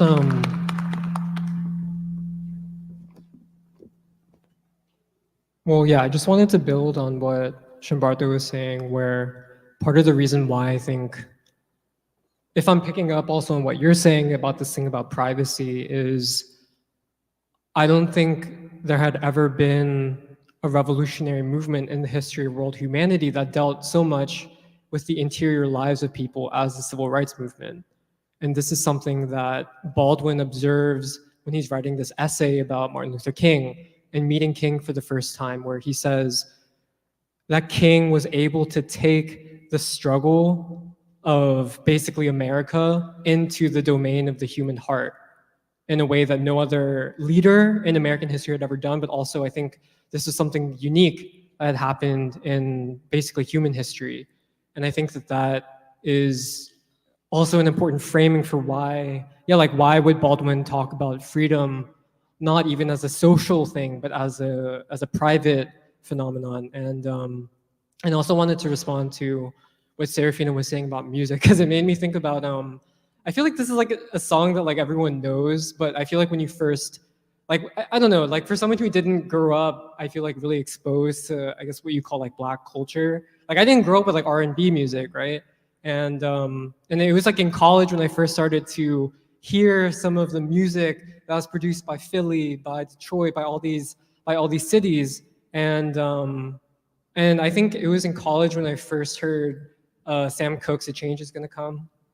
And you know, like I feel like for people who know that song, and I'm assuming most people know that song, but just like the opening strings of it, I feel like will always be, like after you hear it, like those opening strings will always be part of you. But I think, like for me, the reason why like Serafina talking about music brought that up for me is because, yeah, like I was one of those, and I think I still am one of those young people that I think we've all been talking about where, yeah, like again, like most young people are not sure what their future is, and they're not sure how much they want to live and whether they have a purpose for life. And I think like, yeah, funnily it was not just hearing Sam Cooke for the first time, but also there's like this documentary that I remember watching with a few of my friends about Sam Cooke's life. And I think like for some reason that always stuck with me, where I was like, oh, like it's the first time that you start to wonder like what produced that music? Like how is he able to sing that song? Like how is he able to sing exactly what he's saying, like a change is gonna come? And because I don't think I'd ever met anyone who would be able to sing that song, if that makes sense. And I didn't realize that that was also something that was within me too. And I just wanted to say that just because it's, I don't know if this is even answering Nathan's question, but something else that came to mind was, and this is also just building on what other people are saying, but you know, Baldwin, while he also deals with very much like the private life of every single person who lives in this country, and he does it in a way where you almost feel like he's like undressing you like psychologically, and he's actually showing you like exactly who you are in a way which is oftentimes uncomfortable. At the same time, I think Baldwin puts it in a way which I think I'd never encountered before so starkly, which is that it's like, obviously, like we live in a society, but I think, I don't know if there's any other society on this planet that people basically don't feel that they are the ones who make up that society. It's almost like everything that happens, it's like somehow, like he says, it's somehow like an act of God or something, when actually, you know, like whether it's the bombs that are dropped that were at that time in Vietnam, or the bombs that are dropped in Gaza that are made by the United States, or it's the, like when you ride through a city like Philadelphia and all the cracks are showing and it's crumbling and everyone knows that it's crumbling. Like Baldwin says, like America is like one of the few places where it's like people act like this is some act of God and not done by the hands of men. And I think that for me too, that has been really important, just in terms of giving me a sense of like what my responsibility is. Because if society is made by men, then it can be changed by men. And I think this is also to what Brandon was saying earlier. I think part of the point of talking about the crisis of young people, especially, and I feel like we're also at an interesting age where we're still kind of young, but like we're starting to feel a little bit old, as maybe as ridiculous as that may sound. Like part of it is that I think, what was I going to say? I lost my train of thought. No. Is that I think like we are starting to see ourselves in the younger people and like wondering where their future is. And yeah, and I want to talk about the Gaza stuff too at some point, but I feel like that's like a later question. But yeah, I just wanted to add that as well, because I feel like we're also bringing to the table today like who we are, like why are we even here, like why are we having this conversation, and I think it's important to like for us to actually like talk through that, because like this is a discussion not just amongst the group of people here, but also with all of you. Yeah, just say something short.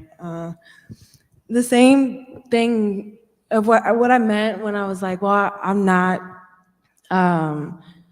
like white or whatever. The same thing that Baldwin said, even though I know I'm in a church and I'm sorry, but I'm not a nigga either. And meaning what you are saying is true. When we're dealing with the question of who we are, you know, there is the question of where we came from, like all of that. But it also deals with where what we're trying to build, what we've been creating. And like, it's so interesting, Doc, when you had mentioned the your refusing the draft earlier in your introduction, because to me, it was also like a certain moment where you choose, you choose, and you choose what side, a certain side, or really what I'm saying is that you choose where you stand, and where you stand is also what becomes of you too. Maybe that was in you all the time as a child, like it's wrong for there to be bullies. It's wrong for someone to be mean. It's wrong to say dishonest things. But at the same time, when you act on it, then something else happens. It forms a certain reference point, a touchstone, but at the same time, it makes it possible for you to do much more things, and with greater precision and courage. And the other, like the key term, because I'm like thinking about the questions, is how the question is formed, like operating with the idea of a future. And you only really stand on what is right when you have a vision of what you think should be the standard, should be what everybody can do.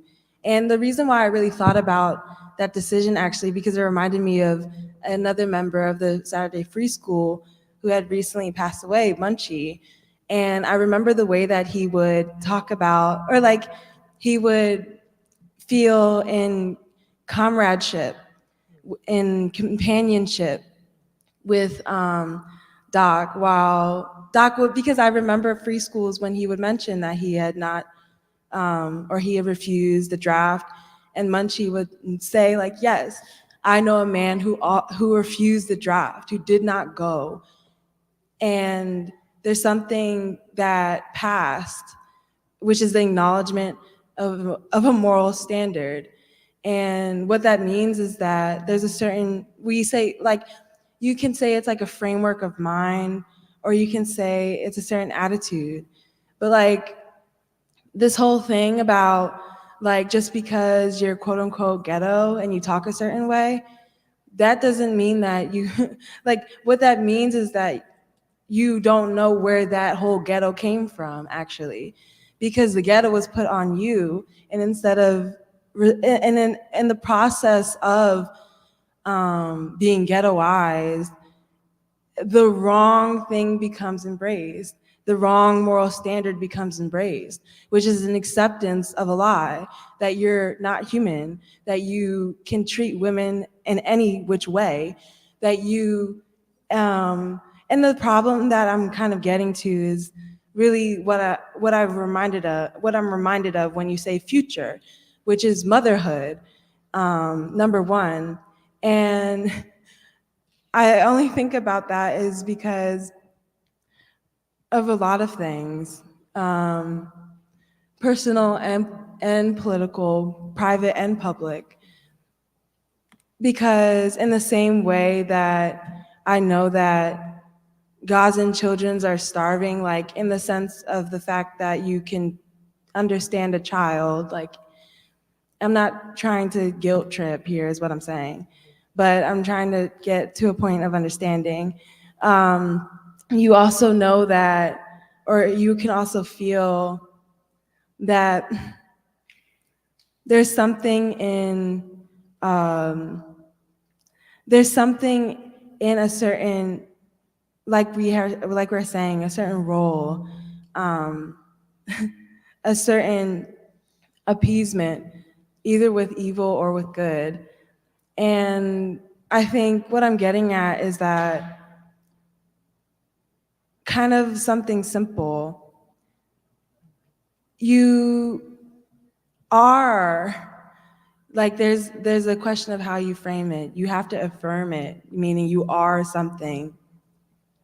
And with that comes along the responsibility of knowledge. Like, it's so interesting that Doc was like, actually the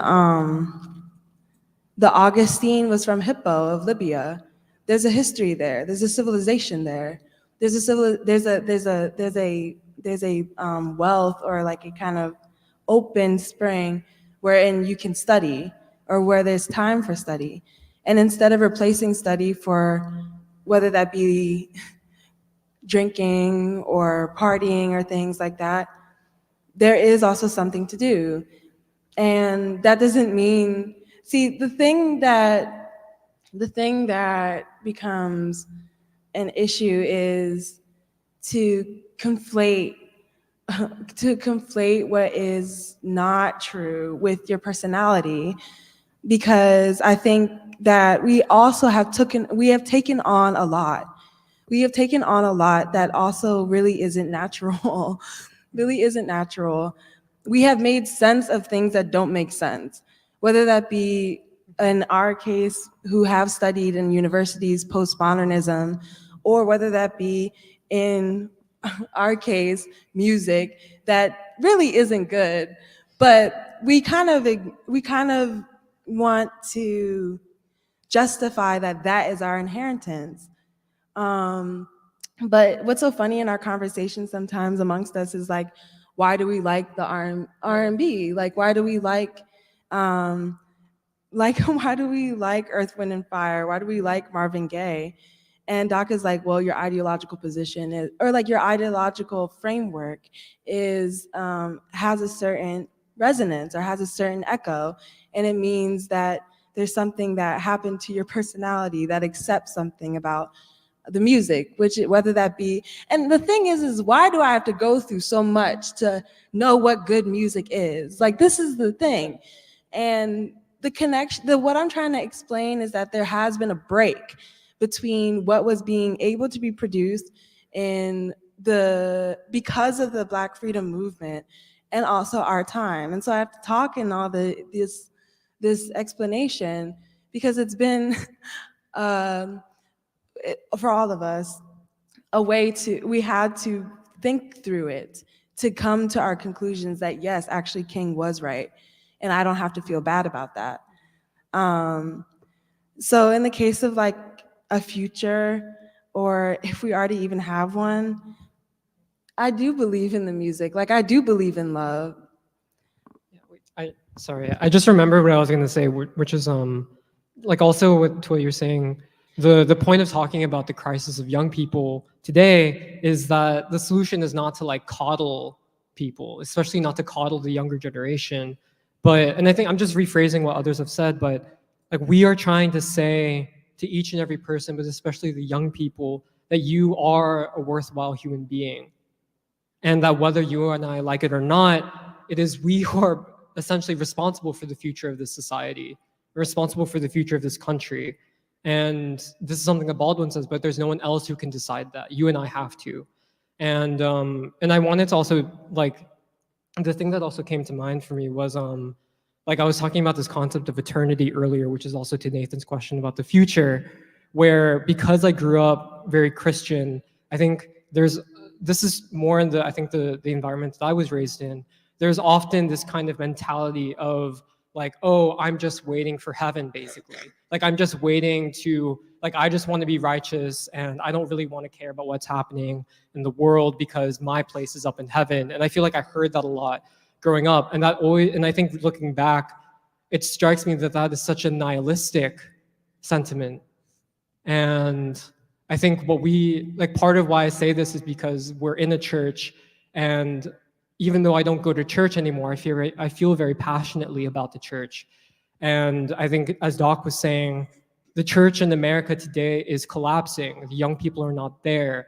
And I think there has to be basically a coming to, I guess what you say, come to Jesus moment, but a reckoning where are we invested in a future which is basically like, oh, some hereafter, and that's all that we care about?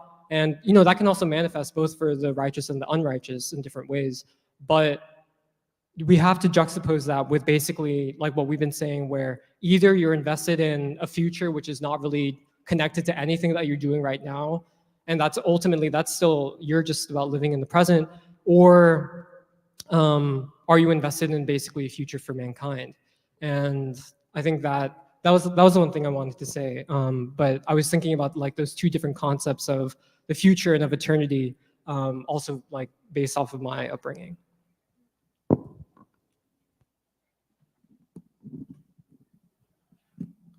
I think, Nathan, to what the question that you asked in the beginning of the panel, what helps people overcome their fears is, like you said, a sense of the future, but living a life belonging to the future, living a life greater than your own. And I think, Serafina, you touched on this as well. But our young people today are taught from day one that they are only valuable insofar as they adjust to an unjust world. And when we look at this country, those in this country who are the most opposed to injustice, the young people who are the most opposed to the violence going on in our society, is the Black youth. So as a result, the ruling class and the people holding together this white civilization have imposed the label of criminal on our young people. And this is not only Black youth, but an increasing amount of white, Asian, and Hispanic youth as well. But from day one, I think a lot of us grow up feeling guilty or feeling ashamed. And if we were only to understand the root of this and how this is by design, I think that would liberate the minds of a lot of people. Another thing is that I was reading Baldwin's No Name in the Street, and he talks about how people in the South were even the normal people, the everyday people who went to work, went to school, not the activists, but just Black people in the South. They were heroes. And he talked about Dorothy Counts, who was the first Black girl to attend a desegregated school in the state that she was in, and just how brave and courageous she was for that. I think that today we have a lot of people like her, but it's just in a different format, because students nowadays, when they go to school or just on the way to school, there are so many things that they face. Dorothy Counts was attacked, she was spat upon, she was harassed, she was yelled at. But nowadays, going to school, you risk being the victim of gun violence. And I think there is a similarity between that. But with that being said, people still, our youth still find a way to make it. And I think that young people, because we're talking about fear, they're not necessarily afraid of dying, but what they are afraid of is dying without finding their purpose, or dying and not having that feeling that you are valued. I think that is the fear. And so I always support my students with things that they do as long as it's not hurting them or anybody else. So we have a lot of young people who play basketball. We have a lot of young people who play football, track and field, baseball. And I was at that point in my life too, where I played sports. But when I think about the commonalities that we have, I realized that I did love sports to a certain extent, but a lot of it was because I wanted to feel like somebody, because I was made to feel like I was nobody. So when the young person who is able to have an opportunity to perform in front of all his peers, his teachers, the principal, and score a game-winning shot or get a nice block or score a touchdown, that brings a sense of value, or that gives them an assumed sense of value to who they are as a human being. But we have a lot of students that say, oh, I want to make it to the NBA. Well, good luck, because you're 5'7", you're already 18. And I'm not trying to shoot anyone's dreams down, but I'm just saying that I see the aspirations, but I also see that you'll never see a U-Haul truck follow a hearse. You'll never see a U-Haul truck follow a hearse. So all of these things that we have, the titles, the labels, or that young people are oftentimes aspiring for, the celebrity status or feeling good about themselves, getting the girls or getting the boys or whatever. Those are things that you can't take with you after this life is over. And that has no purpose whatsoever to those who come after you. But like Diane Nash said, she knew that she was doing this for generations unborn. And I think that's what helps us conquer our fears, that we are living a life beyond ourselves.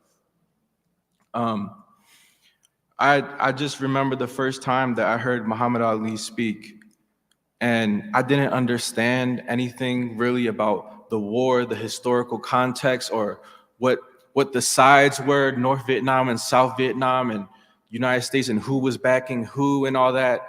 But I just knew that this man was standing up. And that was something that I needed in my life. And at that moment, something shifted in me, which is hard to explain, but it's just a feeling.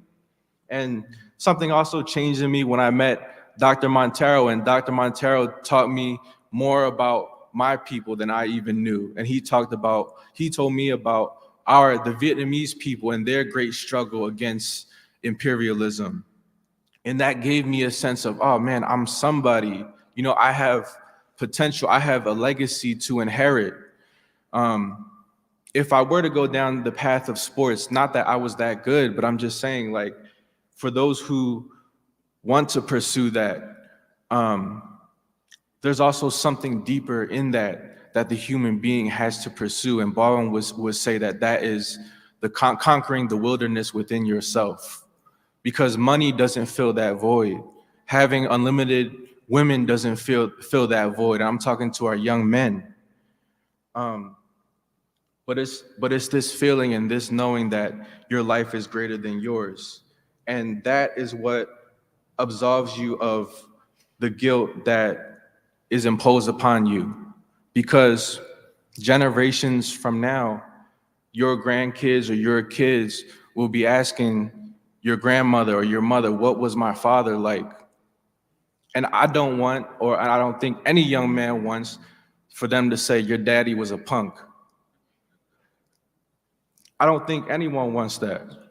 And so they'll be asking, did my grandfather, did my father stand up when there was a genocide in Gaza?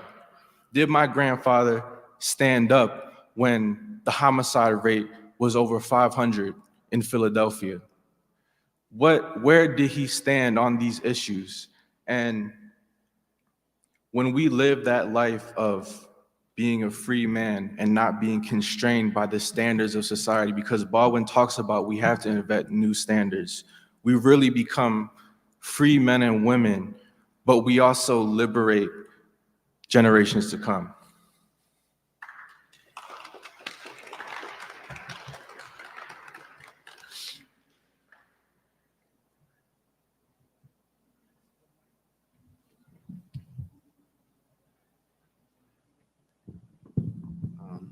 We're going to be opening up the session to Q&A at this moment. So if anybody would like to ask a question, please feel free to step towards the mic in the middle.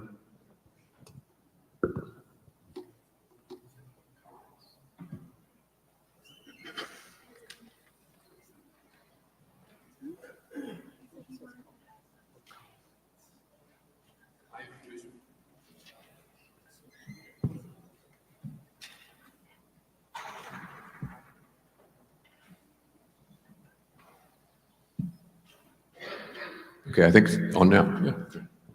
I introduced myself before, and Tony, I'm glad you asked me to come today. I'm glad you asked me to come today. I've learned a lot about our young people.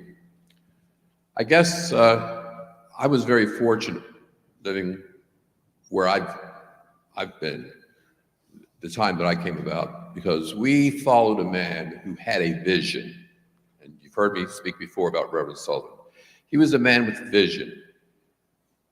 To go anywhere, you have to know where you want to go. You have to have vision. And he was a man that had vision. I've explained to you, I've told you some of the things that he was responsible for. One of the things he used to say to us is that, and I'm going to the concept of being taught only about heaven and hell. He used to say that, yes, he wants to have milk and honey in heaven, but he also wants to have some ham and eggs on earth, right? He was a very practical man. He looked to see what was around him, what had to be done, what could be done. And as I said, then employed his vision. What I would suggest to you, young people who feel that you're lost, you've got to get to work. And what do I mean by that? There's plenty of stuff out here that can be done by you. You don't have to save the world in one fell swoop. One person at a time, you'll add a lot to the world.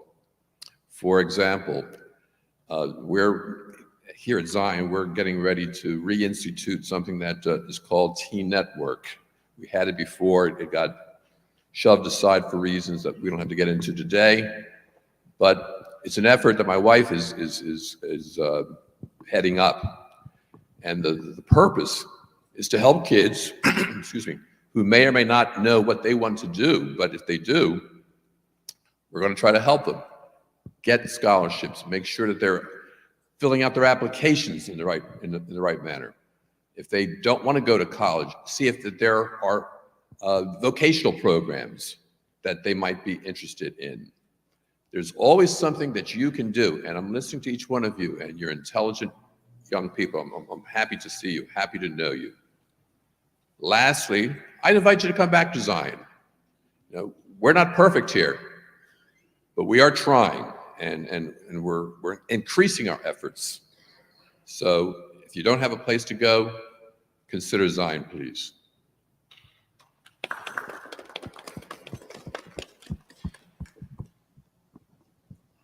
Yeah, well, I wanted to respond. I think, yeah, thank you for being, for welcoming us, of course. And I think this is one of the questions that we do mean by when we talk about, the question of confusion and the question which we began with, the idea that there is an immense lack of clarity, where, when we talk about, what Nathan was saying, the midnight in the in the moral order, I think there also is a midnight in the world of ideas, in the sense that, and I think this is a continuation from like what we were talking about on Thursday in the previous part of the event, that, at times like this, when people are really struggling to figure out a path forward for a revolutionary transformation of society, this is a time when many different ways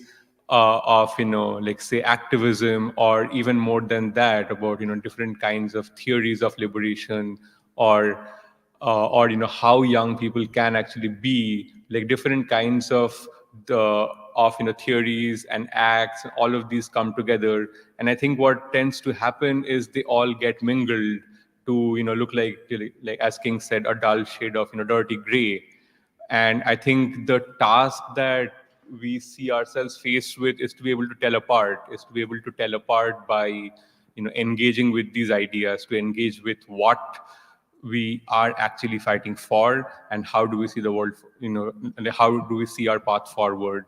And yeah, I wanted to say this because I think this is this is really, like, these are the questions on the table, and I think the stakes are high, because I don't think it's inevitable that a new future will come, and it depends on what we choose to do. And I think the task that we see ourselves faced with, that we try to take on, is to make the moral choice whether or not we are, whether we are going to, pay the price by continuing to, to be controlled by a history which we don't fully understand, or which we are not fully prepared to face, or whether we are, we are going to face this history and pay the dues to bring about a new future. I think this is what it involves. It involves engaging with, engaging with these ideas and trying to clarify it very concretely. That, not all kinds of theory and not all kinds of activism have the same purpose. And this is a distinction that I think it is up to us to make. Yeah. This is beautiful. My name is William Felder. I'm from Delaware County by way of South Philly. Surviving in America is hard. And we all have been designed by something we call today AI. We all suffer from artificial intelligence. And for the African American community, it started with our enslavement. And our enslavement, the struggle of our humanity had brought us to this point where we never gave up. In a country,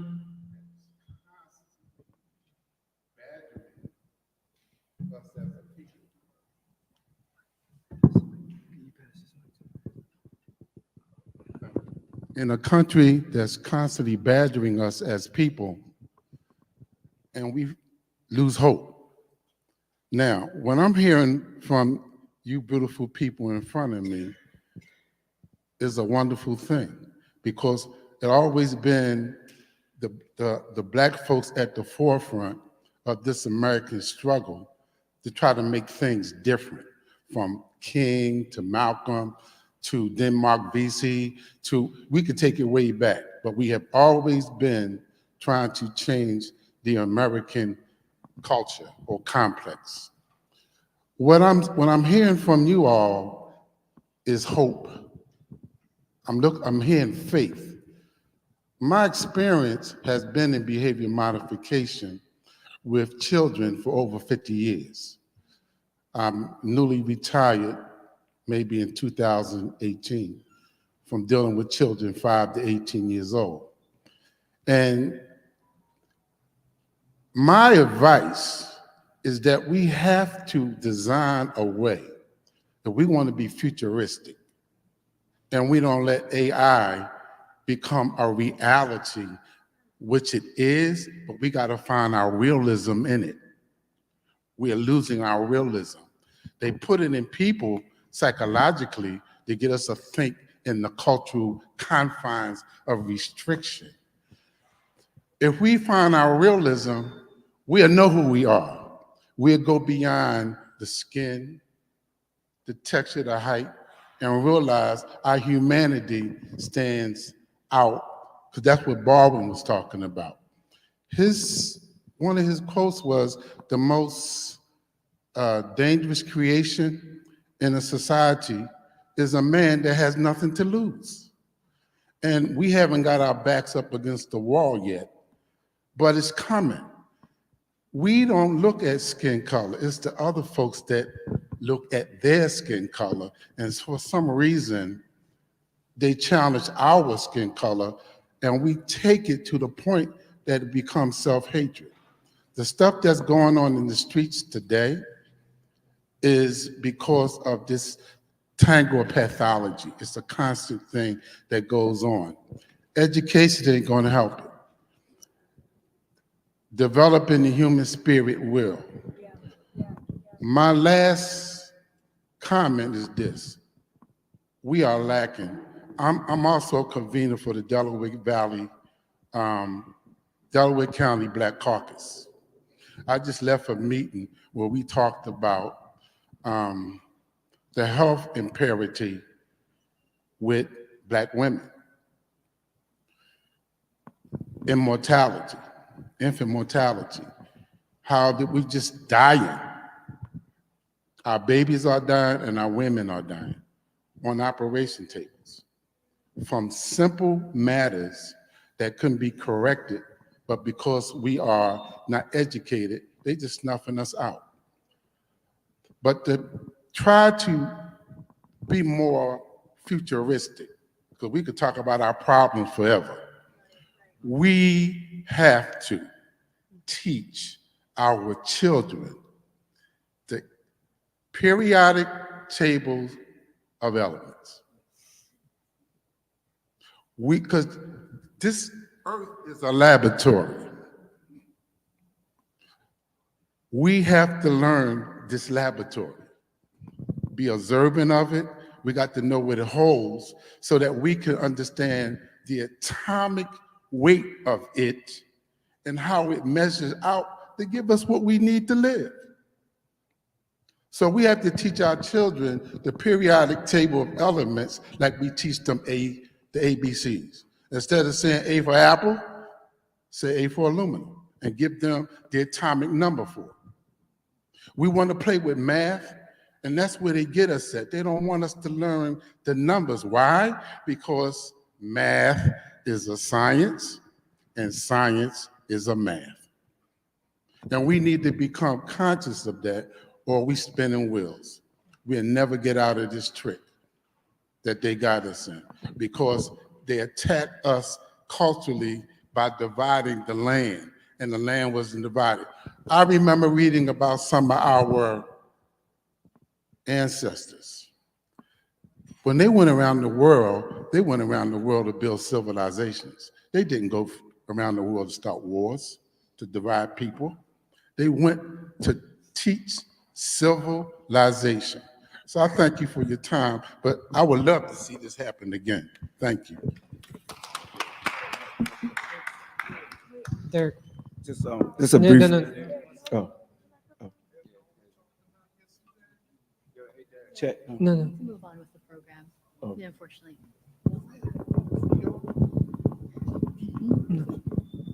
Well, okay. The one. I only just wanted to say two things in response to the two comments. One of which was something that I think we learned from the history of the civil rights movement is part of the reason why all these young people were willing to risk their lives and to risk death was because they were conscious of how much they owed the generations who had come before them, all those countless generations of Black people who had fought to bring them to where they stood. And the funny thing is now is that it's like I just want to say this is that I'm not Black, but I feel like I owe my life to what Black people have done in this country. And in a very personal way, I don't think I would be here if not for someone like Martin Luther King or James Baldwin, because they were the people who actually gave me a sense of purpose and gave me something to live for. And I just want to say that because that, like you're saying, the only reason why we can have a sense of the future is if we know where we come from, like everyone else has been saying. And the other thing I wanted to add was, it's not that we feel like we want to save the world or that we're arrogant in that sense, but I think part of what needs to happen in America, what I feel like needs to happen in America is that at some point people need to feel, and I feel this way, every child that dies in Gaza is my responsibility. Every child that is killed in Philadelphia is my responsibility. And until every person is willing to accept that responsibility, then basically we're leaving the future up into the hands of the people who are going to essentially bring us into either World War III or something else. And I just wanted to add that. But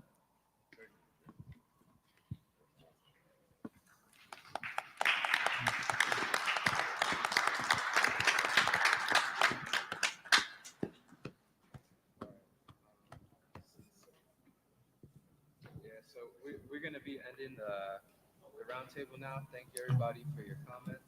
Wait for what? Let's wait for So we're going to be ending the roundtable now. Thank you, everybody, for your contributions and your comments. And we're going to be moving on to a brief intermission followed by our intercivilizational concert. Oh, So thank you, everyone. Thank you to the panelists. What we'll be doing for the next part of this program is that we'll be introducing the Saturday Free Schools journal, Avant-Garde. So with that, I'll bring up Jahan. He'll make brief remarks, and we'll have a brief 5-minute intermission. Then after intermission, we'll have performances for the rest of the afternoon. So thank you so much, everyone.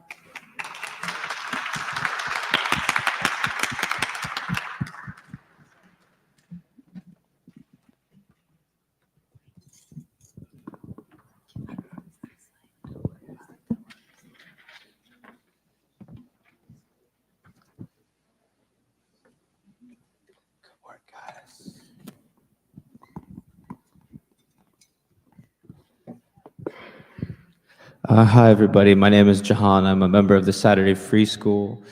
As Alice said, I would just like to talk a little bit briefly about the second issue of our journal of the Saturday Free School, which is called Avant-Garde, a journal of peace, democracy, and science. The panel that just happened was an excellent panel, and it opened a lot of things to think about. I mean, there was a discussion of what does it mean to pay our dues. How do we become the people that we must become to both honor the generations that passed and to think about the generations yet unborn? How do we regain the history and the ideas which we have lost? And I think those are very important questions that we have to continue to think about through this year of Baldwin. And as you saw in this panel, we in the Free School don't believe in preaching at people or telling people what to think. We are interested in engaging in a discussion. And very much we believe philosophically that ideas belong to the people. Ideas are in fact produced by the people, and ideas ultimately, ordinary people are capable of developing these ideas and putting them into practice, which is what we saw in the history of the civil rights movement and other revolutions. And so all of that is to say that that is the spirit through which we worked on this journal. We don't want anyone to take this and be a passive consumer in terms of reading it. It's an invitation to think through some of these same ideas. And just to tell you a little bit about it, there are some very interesting essays, again, continuing some of the threads, and in fact, by some of the same people that were on this panel. First of all, it's dedicated to Martin Luther King and the civil rights movement, and the fact that this is the anniversary of both of King's speech, A Time to Break the Silence Beyond Vietnam, as well as the anniversary of his assassination. So it's dedicated to him and his work. And there's essays about why we must inherit the civil rights movement and understand it as the third American Revolution, why in fact it is a revolution. There's a very interesting essay about why we need King and Baldwin to understand science and put him in dialogue with some of the great scientific thinkers, including Albert Einstein, and how that will produce a new revolutionary epistemology. We have some excellent poetry as well, original poetry by members of the Saturday Free School.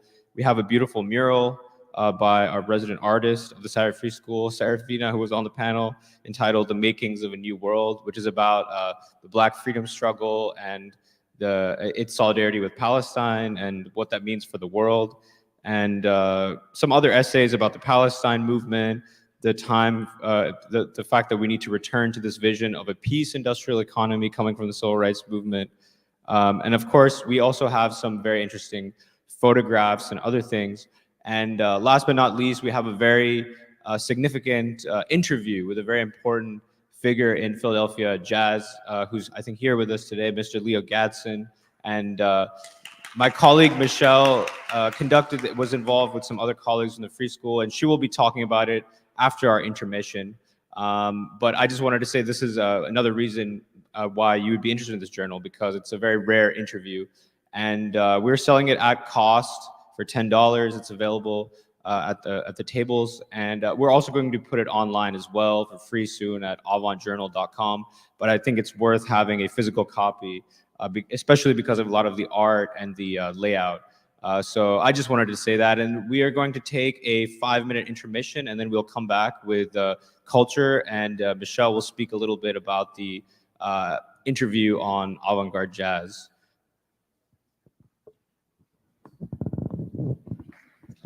Thank you.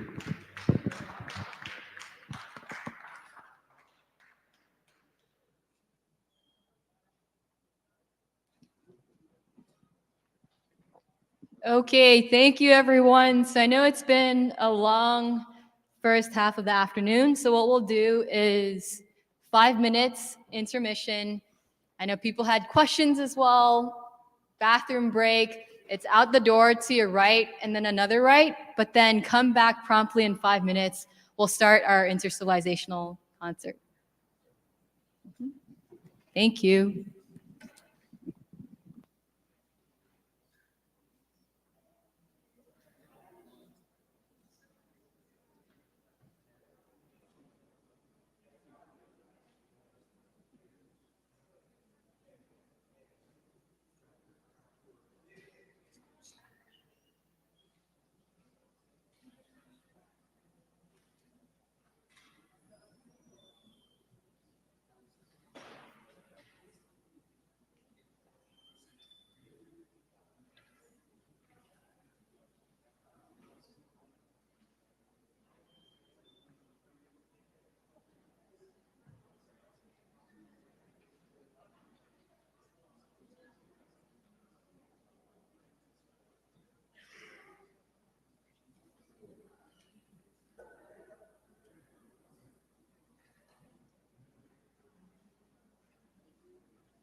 Hi, everyone. I'd like to invite everyone to come back and take your seats. We're going to start our intercivilizational concert soon. My name's Nuri Yi, and I'll be the mistress of ceremonies for this portion. And also, if you're sitting on that side, we welcome you to come sit on this side, since the performances will be on this side. So yeah, please shift to this side.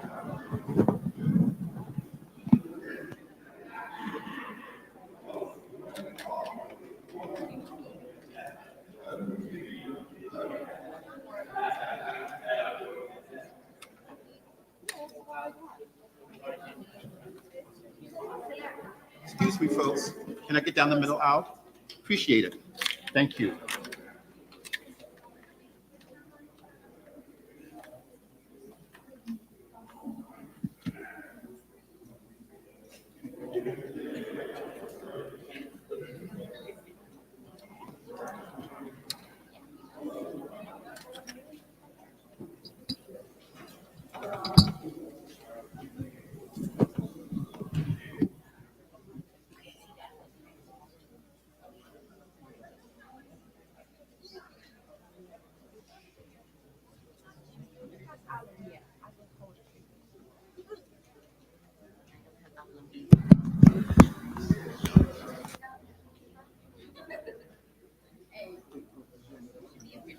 I think so too. Because the spirit and the ideas are completely right.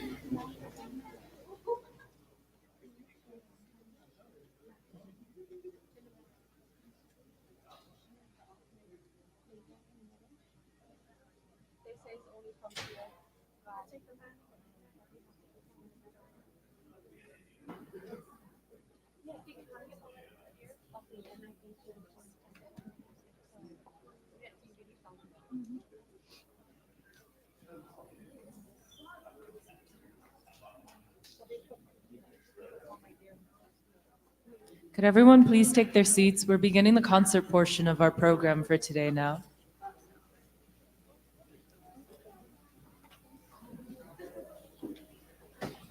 So as Jahan had just mentioned, our two-day event this year celebrating King and his Beyond Vietnam speech is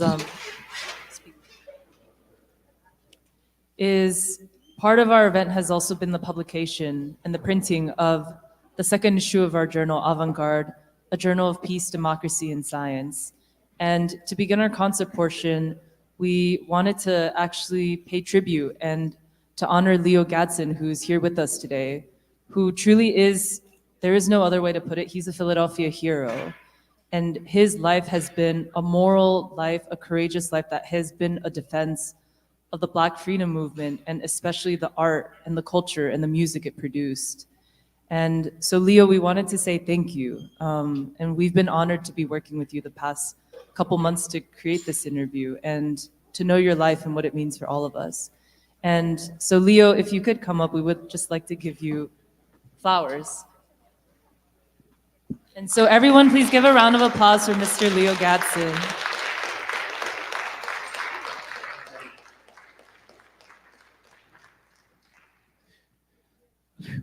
Thank you. I mean that. Thank you. And I mean that. If anybody knows me, I'm a man of very few words. But I'm really grateful to be here at Zion. I'm grateful for the Freedom School selecting me be one of their first interviews. I got to pay respect to Anthony Monteiro, which I've known since high school, college, streets of Philadelphia. There's so many people out there helped me become who I am today, as well as my wife, 52 years. It's about how long it's been. I never knew that somebody was going to talk about what I do, because I'm a quiet soul, but I can be a hellraiser. But I think these two ladies, because they've been with me for the last 10 years and watched me and say, we want to do something on you. You know, that's not me. I want people to know that I want people to know that I love music. Music is me. It's about us, all of us. It's universal. We need to keep it that way. And my love for music in Philadelphia, for all the great artists that I met, it's been great. And that's because I had 9 brothers, 8 brothers. And during the 50s, they made sure I listened to jazz. That's all they talk about, jazz, jazz, jazz. I really know. I don't listen to Monk when I'm probably 5, 7 years old. but I never knew I was going to be a jazz promoter until 1967. I was on my way to Vietnam, sort of feeling sorry for myself, on a ship with 3,000 people. They didn't know whether I was coming back or not. And all of a sudden, when I got to Vietnam, my first firefight, I'll never forget it, December 1967. And the firepower just coming at you. All of a sudden, I thought about my brothers, 8 of them. The 9th one's behind me. Well, anyway, with the 10th one, I'm the 9th child. Out of 10 boys, 2 girls. First thing I said, wow, my brothers told me I shouldn't be over here with this madness. Go with this madness, because I didn't know what war was. I saw it on TV, propaganda. You know, I thought I was going to be a soldier coming back, standing up the street, saluting, serving my country. It wasn't that way. It wasn't that way. You know, I tell people I got my bachelor's, master's, and PhD in Vietnam real quick. I came back home. I said, I'm going to be a jazz promoter. It took me 7 years, but I'm grateful that I went to Lincoln University because they made us read Baldwin all the time. Another example, when I was in Vietnam, when Martin Luther King got killed, a Japanese lady came up to me, what's wrong with our country? And I really couldn't explain it to her. But as I grew, learning about who we are, because once you learn who you are, nobody can take that from you. And that's what it's all about. You know, they tell bad stories about North Philly, but North Philly is divine. Great people come out of North Philly. So I could talk forever, but I don't talk. I don't like to talk. Thank you. Thank you so much, Leo.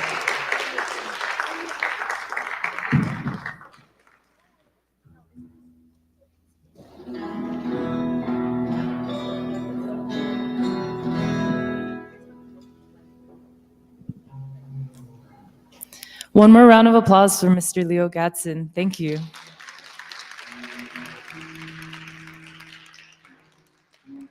So now I'll briefly introduce our first performers. Okay, yes, soon we will have our performers, really soon.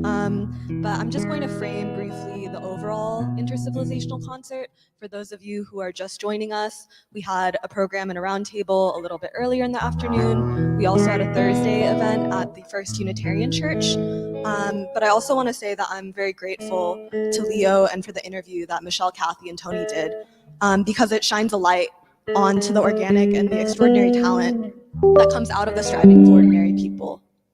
And Philadelphia is a center that has produced it and can still hold it today. And in some ways, the interview makes clear what my job is today too, because producing concerts and keeping art and music alive in the halls and in the hearts of the people is a revolutionary task. And so we see Leo as a guardian and a protector of that Black proletariat tradition. He's the custodian of an inheritance that Baldwin said. And so in some ways, he's an exemplar and a model for us too, because in our own way, the Free School is also trying to share and uplift the living history and the contribution of these civilizations. There are a lot of artists among us, but we also put on concerts, create exhibits like the one in the back, and produce our journal to try to make space for the American people to come together and engage under new frameworks and new assumptions.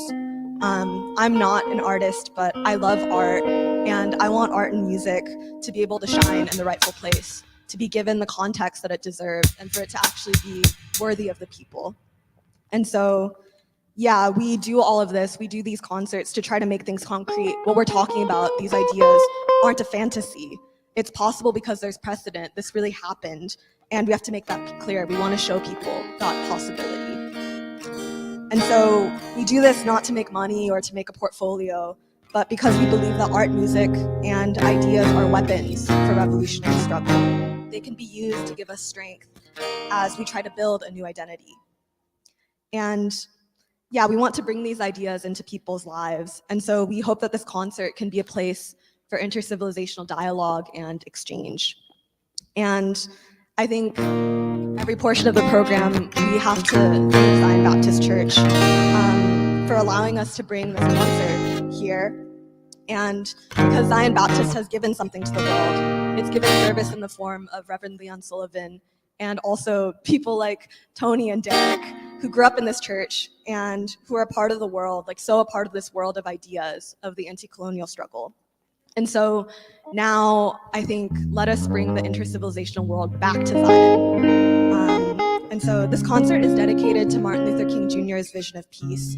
Through it, we hope to see more clearly the World House and the brotherhood that King died for, as well as Mother Viola Liuzzo, Reverend James Reeb, and Aaron Bushnell. They gave their lives to make America's revolutionary future real, for us to be able to see it and to take responsibility for it. And so King in his Beyond Vietnam speech had said, "Every nation must now develop an overriding loyalty to mankind in order to best preserve their individual societies." I think this overriding loyalty to mankind is most needed and can be most effective in America, because this is a country where the human being has been so degraded by the institution of slavery and white supremacy. And these white standards of living result in a living death from incoherence, and that's what we talked about in the roundtable. But America is also a country where the untouchable dignity and the sanctity of the human being, in the face of unimaginable suffering, was so asserted and upheld by Black people in the Black tradition. And this has laid the ground for a new civilization in America.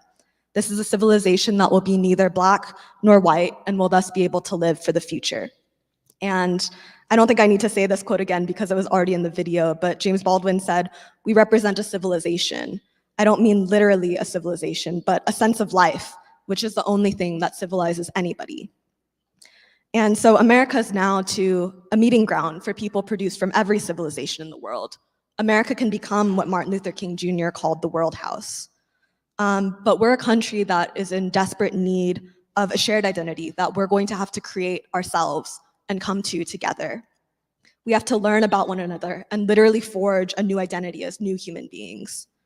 And so this concert will feature folk and jazz and blues coming out of the African American experience and the Black freedom tradition, as well as traditional Khmer dance and Korean drumming.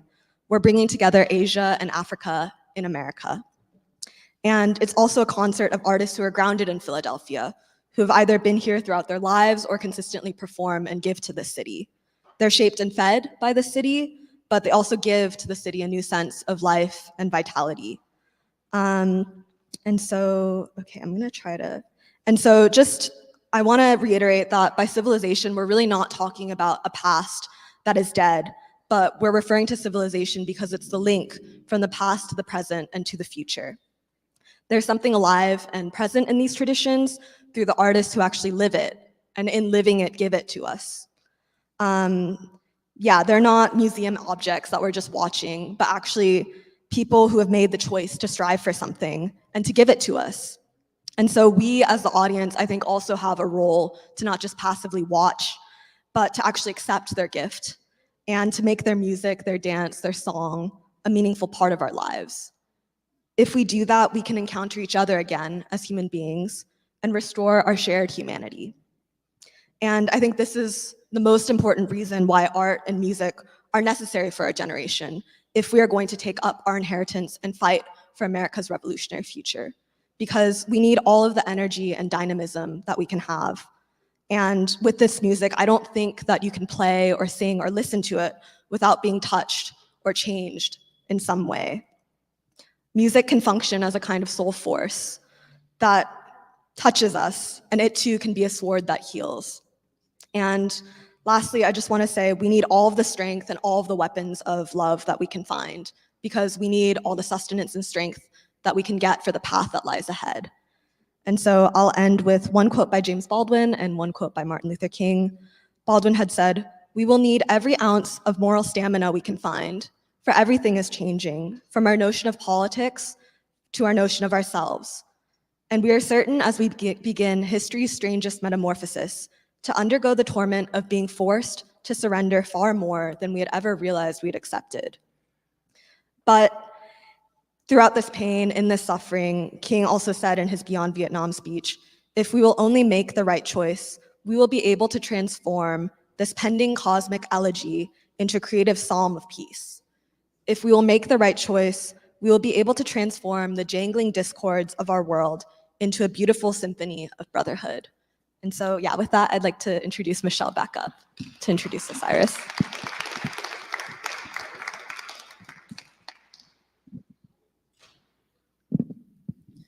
So I'm going to briefly introduce our introductory musicians. We have Osiris Wildfire and Daryl Clark on stage. And if you've ever hung around the city at all, really, or especially been in Center City, you must have seen them playing on the streets before, especially on 17th, always 17th. But I wanted to introduce Osiris Wildfire, especially by saying that, in essence, he is a bard of Philadelphia, a bard. And he fulfills this ancient role of being a mirror of the people of the city, a musician, a composer, a poet, a genealogist, a historian. I think he captures all of that. And there's a reason that he plays on those streets. And the last time I ran into him, he told me it's because I want to see the faces, I want to see the expressions of the people that I'm playing to. I want to be with them and I want to give something to them. They give something to me too. And I wanted to read from James Baldwin briefly.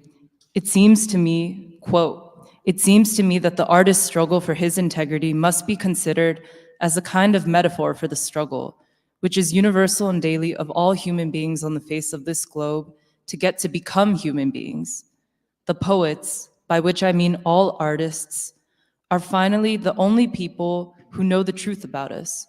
Soldiers don't, statesmen don't, priests don't, union leaders don't, only poets. And that's who you are to me, Osiris. You're a poet. You tell us something about who we are, but also what the future of this country must look like. Finally, I wanted to say that Osiris plays out of the folk tradition. And when I was reflecting on his past performances, I thought about what the musicians meant to all of the men and the women and the students and the children of the civil rights movement, and how music and folk music was always coming in and out. And when you look at the photos of the movement, you see all of these photographs of people singing or swaying to the music. And that's also the beat that Osiris makes me think of. And to finish, I wanted to read from King's final speech, "I've Been to the Mountaintop," which he delivered just a few days before he was assassinated. And he quoted directly from the song, "We Shall Overcome." So this song, which was first written in 1901 in Philadelphia,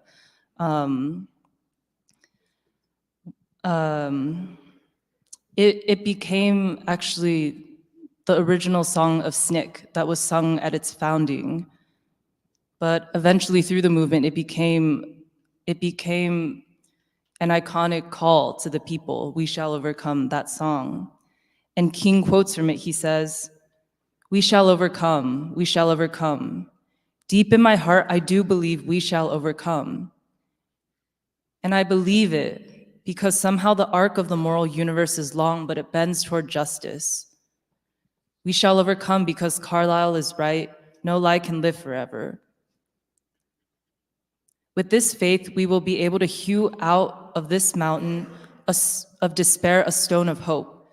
With this faith, we will be able to transform the jangling discords of our nation into a beautiful symphony of brotherhood.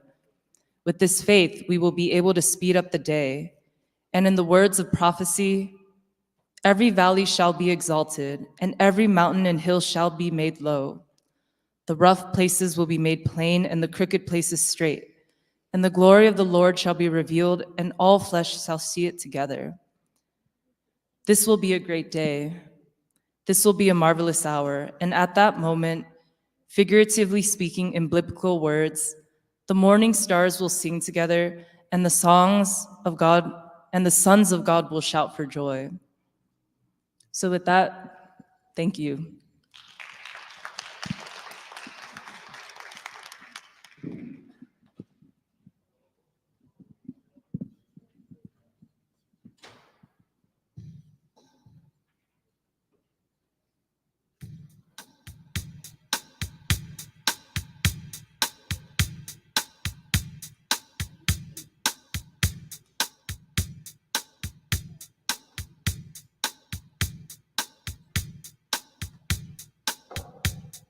2. 1, 2, 1, 2. All right, let's have some fun. My name is Osiris Wildfire. I'm a folk singer. That's Daryl Clark. He's a funky soul guy. Plays everything. And we play on 17th and Chestnut. What I want to do is I'm going to take you back to a time. I'm going to take you into the past, take you to the present, I'm going to take you to the future. So we're going to have some fun.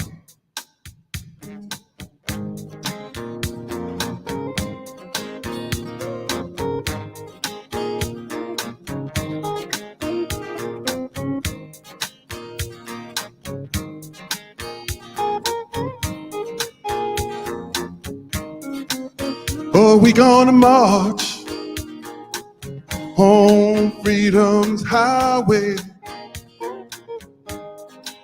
Oh, we gonna march. We're gonna march every day. Oh, we gonna march on freedom's highway. Yes, we gonna march each and every day. I made up my mind. I won't be turned around. I made up my mind. I won't be turned around. Well, there is just one thing I can't understand, my friend. Why some folk think freedom was not designed for women and men. There are so many people living their lives perplexed, wondering in their minds what's gonna happen next. Oh, we gonna march on freedom's highway. We gonna march each and every day. Oh, we gonna march, yeah, yeah, on freedom's highway. We're gonna march each and every day. Well, did you make up your mind? You won't be turned around. Well, did you make up your mind? You won't be turned around. Well, I found dead people in the Tallahatchie River and lakes. The whole world is wondering what is wrong with the United States. Oh, yes, we want peace if it can be found. We're marching on freedom's highway. We won't be turned around. Did we vote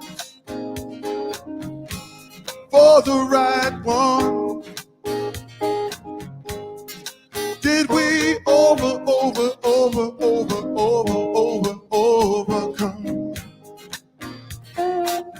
We're gonna stay on freedom's highway until the day is done.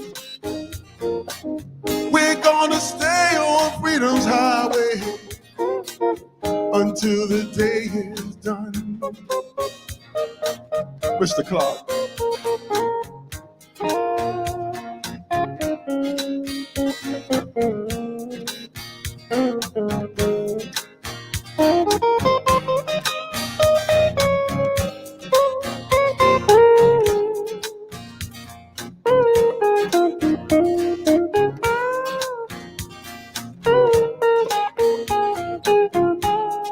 Close your eyes and march. Come on, march with me. Ain't nothing wrong with marching.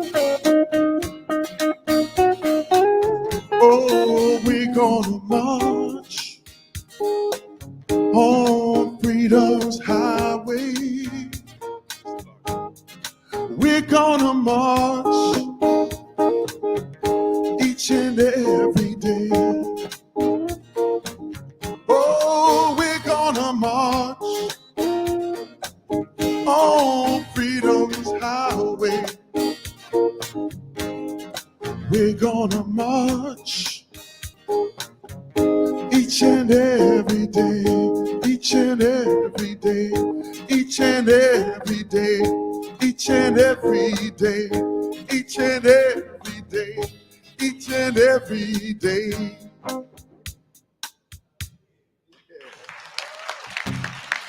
Thank you. Love that song. There's a little something about me and what we do. I never know what I'm going to do until the day before an event as this. I like to thank the Free School for allowing me to be able to come and be able to share this gift, I believe is from the Most High, and be able to do it openly in an open forum with no judgment, you know, just people just listening and chilling out, cooling up, dancing the aisles, whatever you want, it's cool. Take your shoes off, whatever. So we do this, and this is what we do. This is how we make our living, and we don't want to do anything else. Well, I don't. This guy might want to get a job later on. I don't know, but as good as he plays, it'll be a job for like 2 days and then he'll quit. But I like to do. That song was "Freedom Highway" by the Staple Singers. This next song is by my mentor, Richie Havens.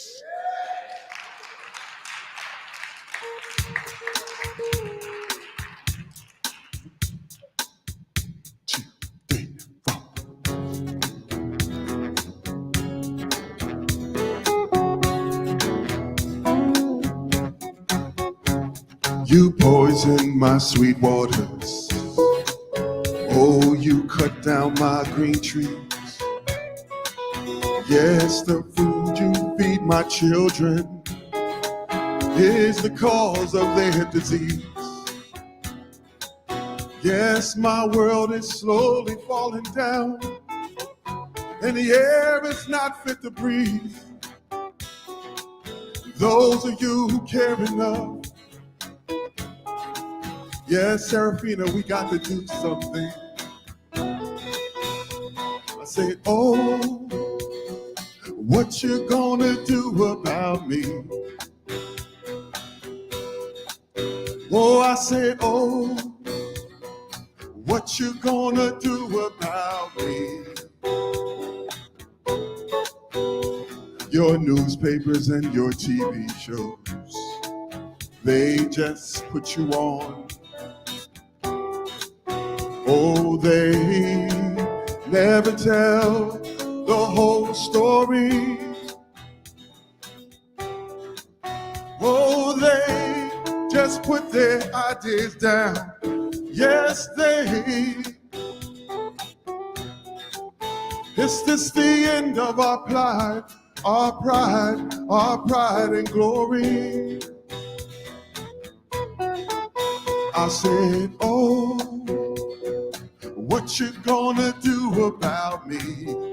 Yeah, yeah. Oh, I said, oh, what you gonna do about me? Yeah, yeah, yeah, yeah.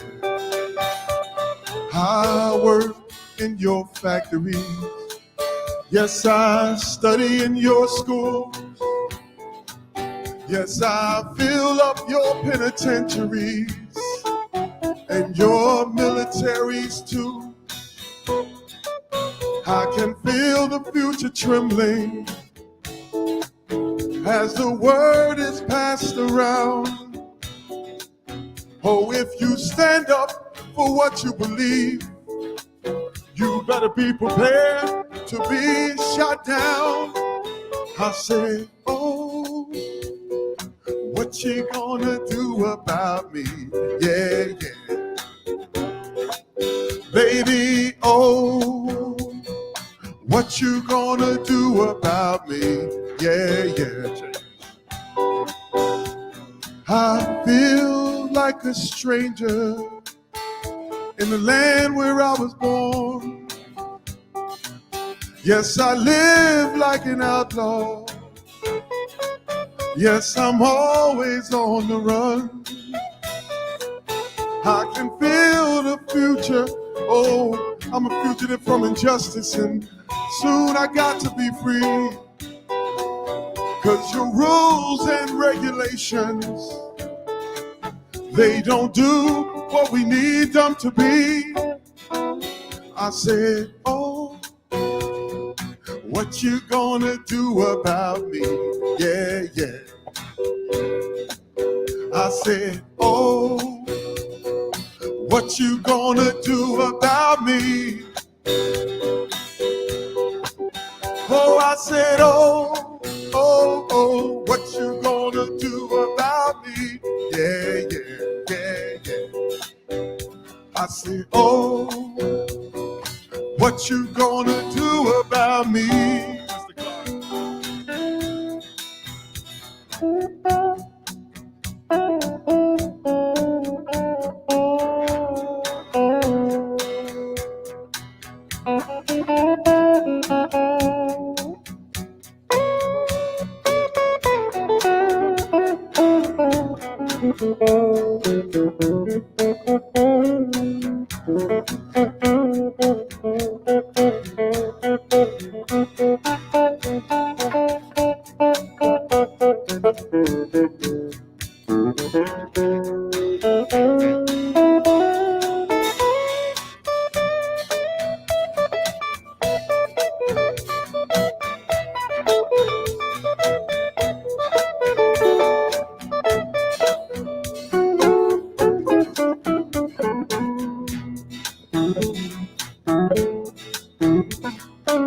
You know, I was talking to Mr. Clark, Darryl Clark.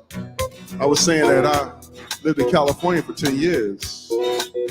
And you know, we had a lot of escape places we can disappear to when we needed to get away from the rat race. We go over to Mendocino, out in the country, run around in the grass.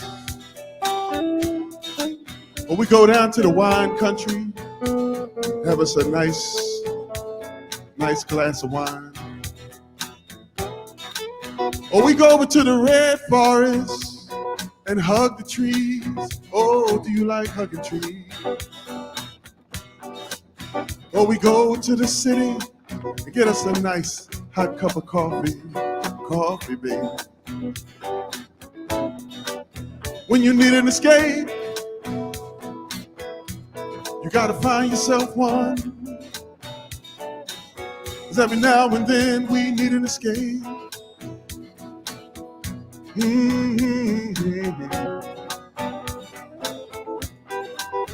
I said, oh, what you gonna do about me? Yeah, yeah. My buddy right there. Richie, hey man. Yeah, man, you know, we do this, real life. If I may.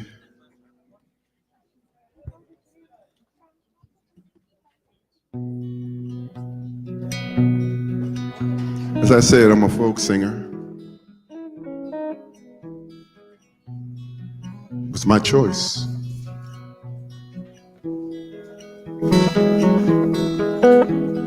How many roads must a man walk down before you can call him a man?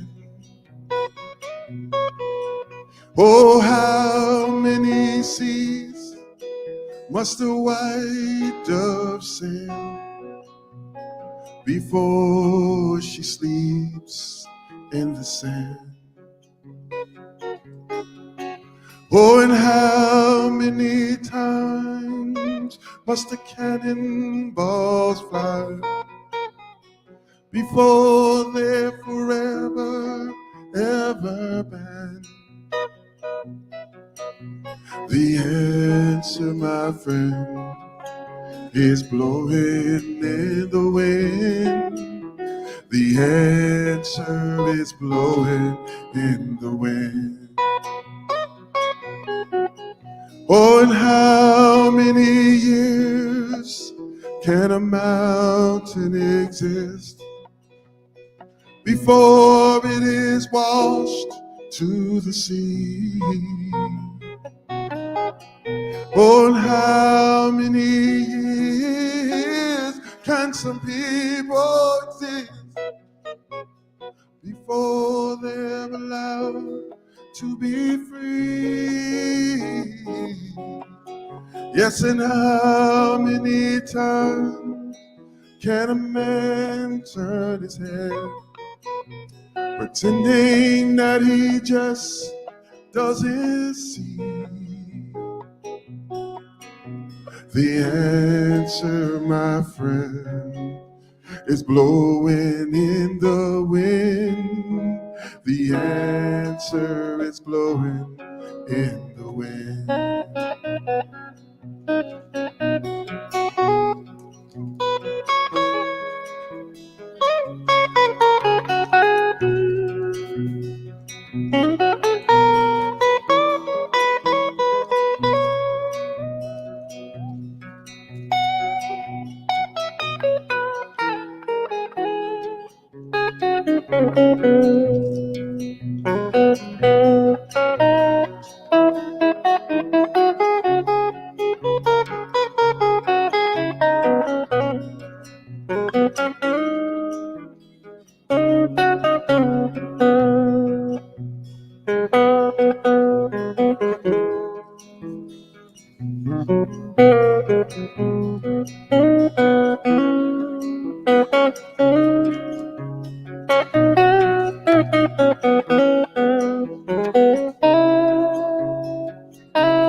Y'all can clap.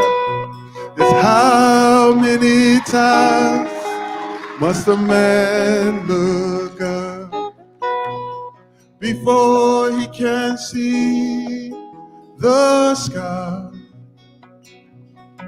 Yes, and how many ears must one man have before he can hear people cry?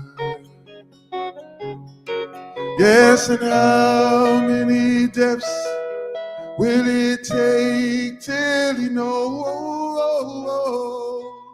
too many people have died?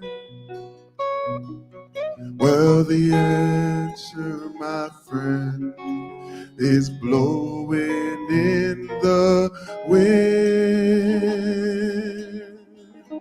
The answer is blowing in the wind.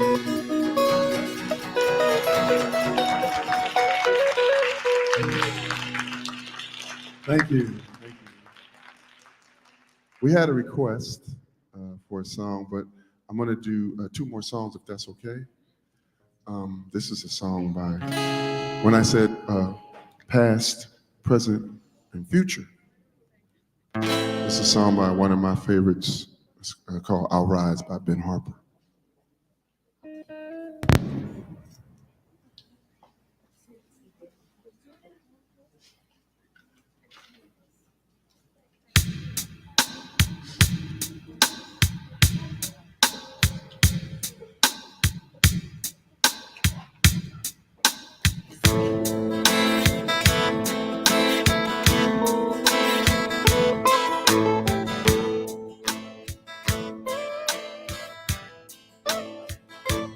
You may write me down in your history with your bitter, twisted lies. You may trod me down in the very dirt, but still like dust I'll rise.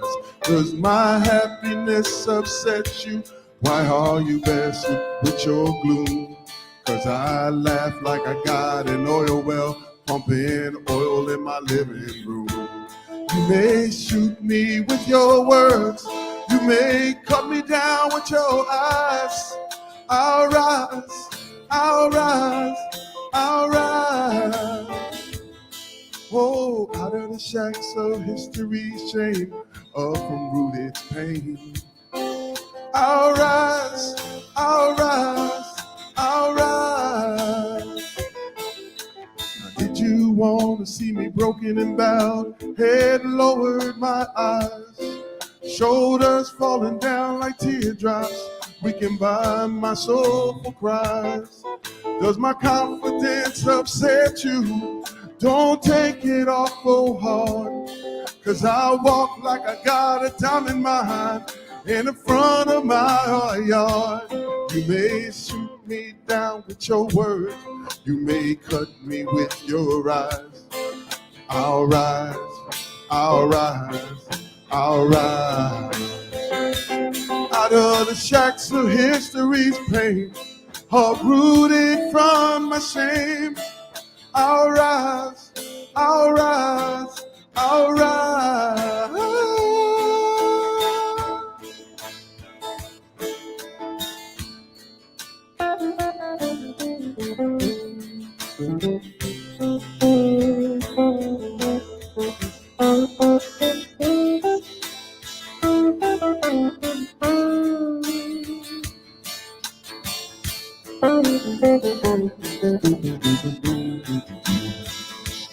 You may shoot me with your words, you may cut me down with your eyes. I'll rise, I'll rise, I'll rise.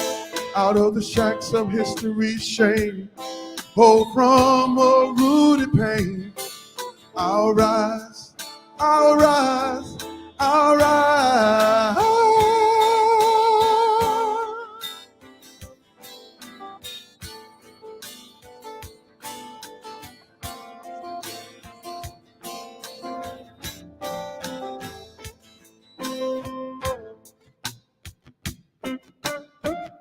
Thank you, Free School. Y'all are beautiful. So you may shoot me with your words. When you wake up in the morning, sing this to yourself. This is what I do. It's an affirmation. It's free. You may shoot me with your words. You may cut me with your eyes. I'll rise, I'll rise, I'll rise.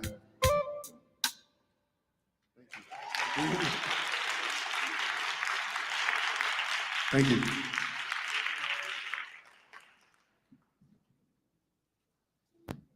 Thank you so much, Osiris. You're welcome. Yeah, each of these artists has come to mean a lot to us in the Free School. The personal relationships that we've built and continue to build out of principle, but also because each individual human being, in being connected to a larger tradition of humanity, represents something much greater than just their individual selves. Each artist, their culture, their civilization, and practice demonstrate a larger tendency and potential in the differentiated and diverse mass of American people. If this potential is given, it can be brought out, realized, and transformed into something greater in service of the future. And so next, I'd like to invite Alice Lee to introduce our next performers, traditional dance Palelai Neadak Tevy of Wat Khmer Palelai. Alice?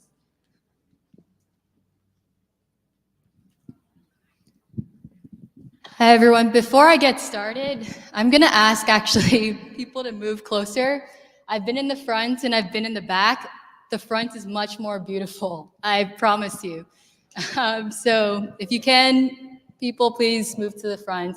I know the performers, you're in costumes, that's fine. But when you come to the front, you'll also see the stained glass actually of the church that's letting the light in.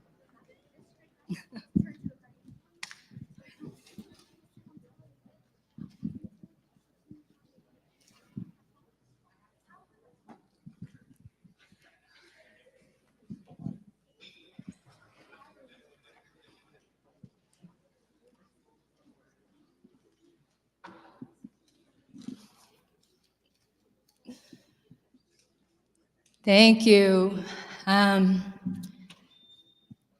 I'm doing the introduction for the Khmer dancers, but actually I know our Korean drummers in the back are also here, other performers are here, and I want to thank everyone truly, truly for being here, because you all each fill in and are a piece of the puzzle that we're trying to put together, which is what we're talking about in terms of a world house where without each and every one of you, it wouldn't be complete. And I know for both the Khmer dancers and also the young Korean drummers, you guys are young people, and today has been a day that has been dedicated to our youth. I don't know for what reasons you're performing in the groups that you're in, maybe because you saw something about your history and your civilization and you wanted to perform, or maybe it's because your parents felt that they wanted to preserve something that they had come from for their children, which are you. But no matter how you came here, thank you so much for being here, because every time the Free School has one of its events, we're thinking of you, not just as part of our performers, but also the people whom we're dedicating this event to. Many of us in the Free School are young people. Many of the people in Free School have come from different civilizations. I'm Chinese, Nur is Korean, and there were times when we grew up in this country and we felt like we had to erase the histories that we had come from, to feel ashamed about the histories that we had come from, to feel that we didn't need to know the art, the culture that our ancestors had produced. And I just want to say, you guys look so beautiful. As I've been running around for this afternoon, I've been trying to get everyone to say, hey, look at the Khmer dancers in the back. Hey, look at the young Korean drummers in the back. And people have smiled, especially the older people of this church. And in the earlier part of this day, we talked about the history of this church, the legacy of this church, of a church being open to all people, not just Black people, because Black people have oftentimes been the most open to others. And so we welcome you. And I hope I haven't gone into the introduction for the Korean drummers, but this next portion will be dedicated to our Khmer dancers. The traditional dance Palelai, Neadak Tevy of Wat Khmer Palelai. And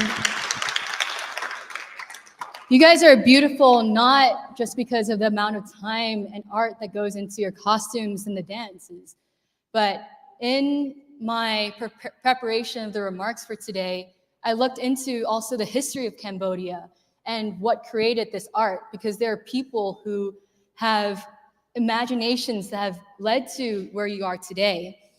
Cambodia is a small country. It's a small country in Southeast Asia, about 17 million people today. But actually for a long time, they have had such a long civilization, centuries, and this is where that art comes from. But what had happened is French colonization and afterwards US imperialism that had shut down much of this art and much of this culture. Many were killed. And as we think about what's happening in Palestine, actually, the young children, the mothers, the families that are killed, there's an art and there's a culture and there's a civilization behind it, just like the way that we're gonna see these Khmer dancers. And the thing is, Cambodians have not been silent. And in the time of the struggle in 1953, they did gain independence. And this is from the struggle of the people. This art that you're going to see originally was art of the High Court, dedicated to kings and the gods. But what had happened as a result of the revolution in Cambodia also is that this art became the property of the people, ordinary people. It wasn't just for the high courts. It wasn't just for the kings or the palaces. And for today, we are introducing to you all ordinary people, people from different walks of life, different cultures and histories. And so there will be two performances today. One is Rabam Champor. It means it's a blessing dance. And the lyrics I just want to go through because it's very beautiful, actually. The lyrics say, "May we unite together for the nation, achieve prosperity as one, a globe full of lights. Blessing dance gives blessing, fortune to everyone. With you, happiness, contentment, and eternal satisfactions. So that's going to be the first dance. Then there's a second dance, Rabam Riksmai Dongchan. It means moon love dance. And the lyrics to this go like this, or go this way. Oh, the moon, shining bright and charming, beautiful. You're here to brighten up the earth. Your moonlight is gentle with calm and compassion. Therefore, nature is peaceful and calm. Without the moon, we will be in misery. Bedtime at night, I'm in despair with a lot to worry about in life. As I stare at the moon, so beautiful, very consoling, all the sadness is gone, and it brings me hope. Oh, the moon, nothing can be compared to you on earth. Oh, the moon, I wish to meet you for eternity. And so with that, I welcome our performers for today, or for this section.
ơi xăm sao kia sắp chân tình bìa ơi anh liên ơi.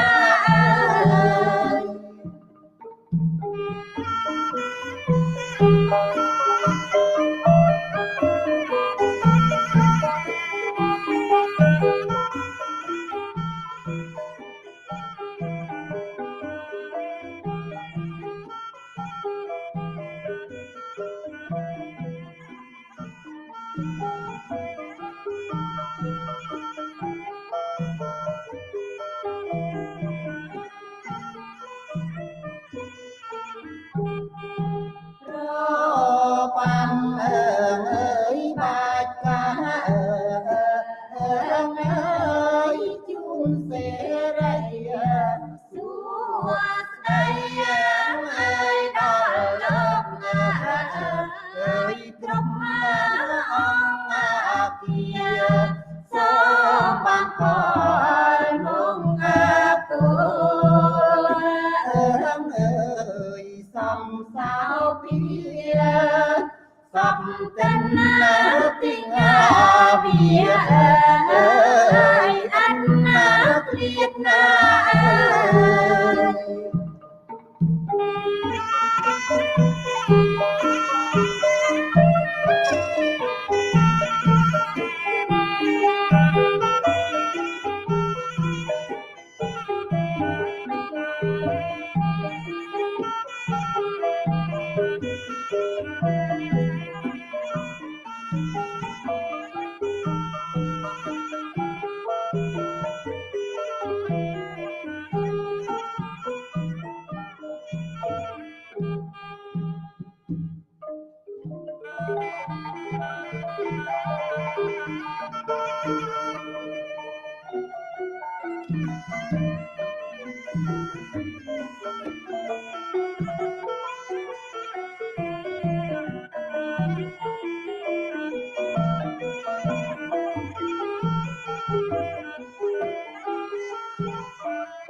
ดวงจันทร์เอ้ย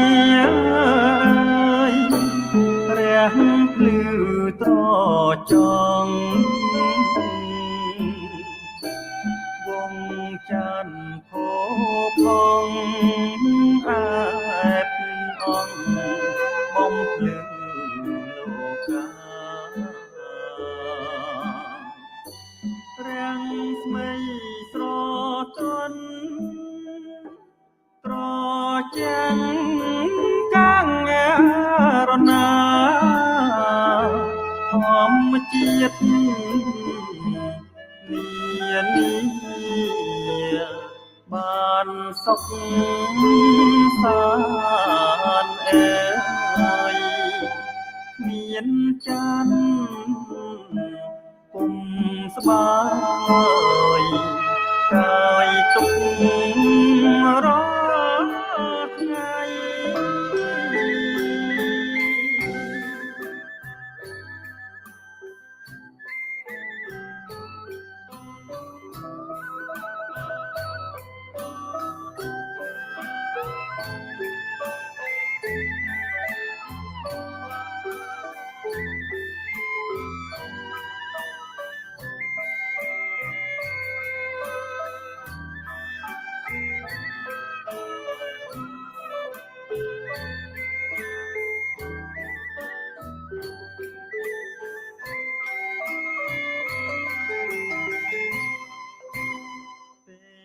និនស្រីងអើយញាកណ្ដាលរាត្រី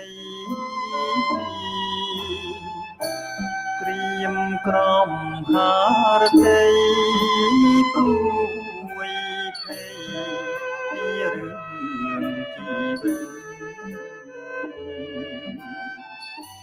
បានឃើញដួងចានឆាយាល្អពិតអង្អើ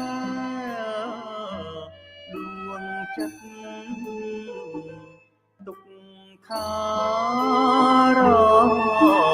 សាយទ្រូងផុតខ្វល់ខ្វាយរស់មានសង្ឃឹមចាំអើយចាំល្អកុំរកទឹមនៅក្នុងលោកកា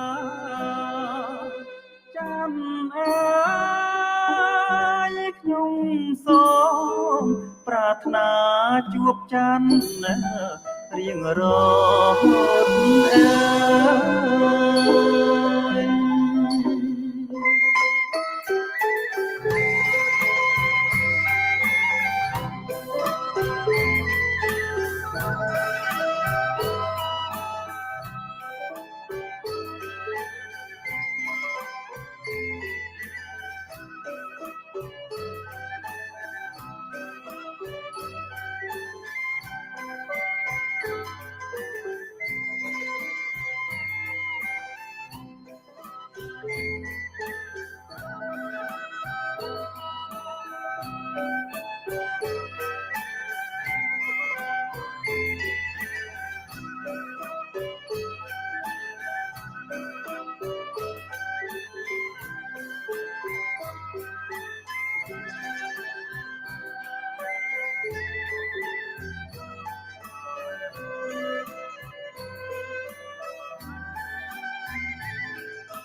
Thank you so much. Traditional dance Palelai, Neadak, Tevy of Wat Khmer Palelai. Yeah, that was so beautiful. And yeah, I love doing these concerts because, like every time, even though sometimes we have like the Korean drummers and the Khmer dancers come, there's something really beautiful about having them come to like the Church of the Advocate or Zion Baptist and to see how much, I guess, everybody like so loves like sharing this. Yeah, and over the years, these artists have really developed my own understanding of what art and music can achieve in the human being. Like when I see Osiris performing on the street, when I see Bobby in the city, and every time I see the Korean drummers and they're grown a little bit, you can come up if you want, but there's a little more talking because I have to introduce Eddie also. But yeah, just being able to bring them to places like the Church of the Advocate or Zion Baptist, I feel really moved because these are places that I'm not sure that we would ever naturally find ourselves, given the structures of American society and everything that tries to keep us apart from each other, but really we belong together. And so I'd like to introduce now Eddie to introduce the Korean School of Southern New Jersey.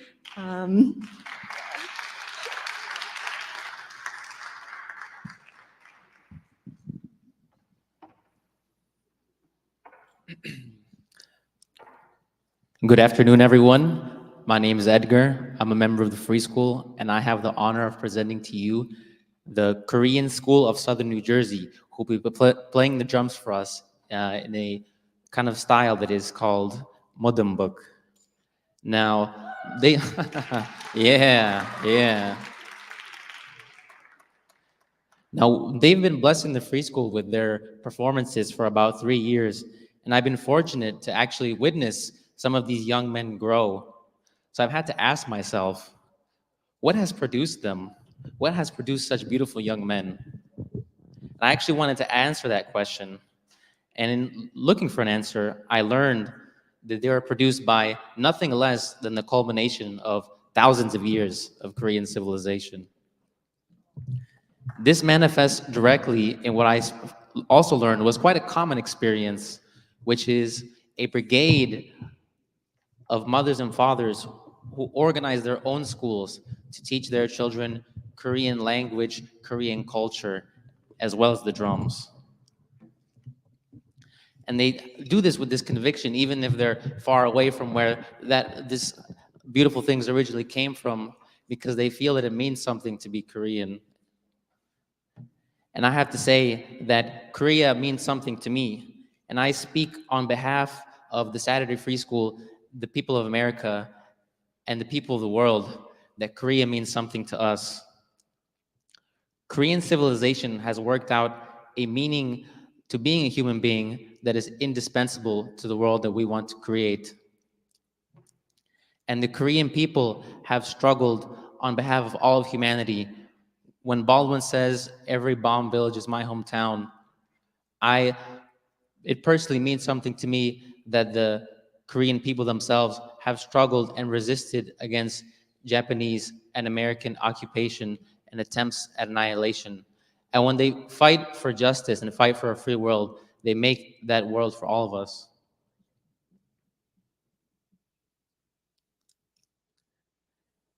There's something in drumming as well that can be a vehicle for the revolution of values our society needs. Drumming is a social experience that forges relationships that have the power to shape society. You have people looking out after each other, seeking to bring out the best in each other, and working towards a common goal of asserting and bringing forward your civilization. Crucially, at this moment, this offers a young boy a path and an opportunity towards being a man. Our young people are under assault, and our young men especially. Similar to how Jeremiah spoke earlier, there's many young people who don't see a future for themselves and can't imagine a life worth living. And truly, when you have a group of people who are able to come together like this, you can actually tell the world, we have something, we not only have control over our lives, but we have something to offer the world. And when you bring young people together like this, instead of being weighed down by the ills and problems of society, you can set a different standard for yourself than what this world tells you can be. You can be a productive force, a builder of society, a creator of reality who will fight for a just cause and stand up for those in need. You're able to project strength and pride in being a force for good. Korean civilization has carried that indomitable will to overcome oppression. And they also carry forward the undeniable fact that men are brothers. That will and this truth is expressed through this music. So may the beating drum carry the strength of that conviction and nourish our soul.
Okay, yeah, while this picture taking is happening, let's give it up one more time for the Korean School of Southern New Jersey.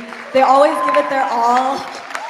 And yeah, if you don't know the song that they're singing, it was to the tune of Arirang, which is basically the national folk song of Korea. And that's a song of freedom, fighting against Japanese imperialism and basically the stream of self-determination. And yeah, it was really beautiful to hear it in this church. And so, yeah, please take your photos. I will get out of the way.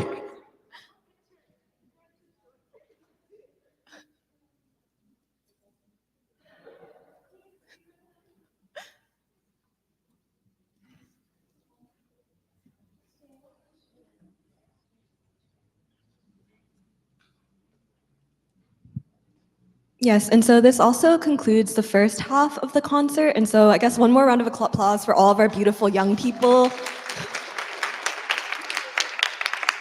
And so we'll now break for a brief intermission to set up for jazz performances. So please feel free to stretch your legs, peruse Avant-Garde and the art exhibit in the back, and we'll be back very soon. Thank you.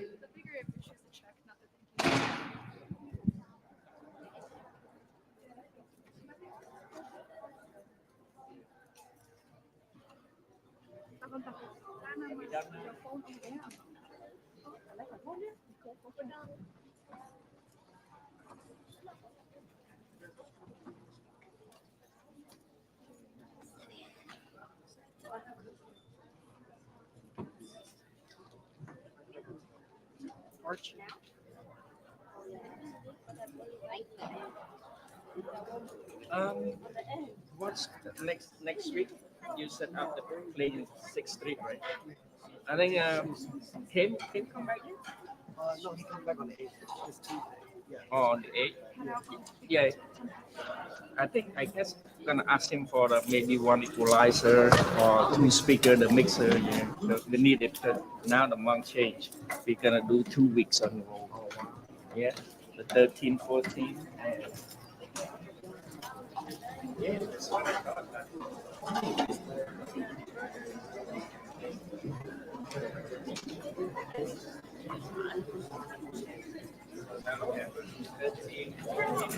Live band, joy band.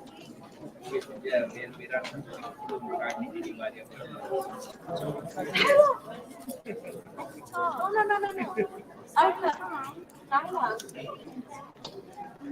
Mình cả chụp không?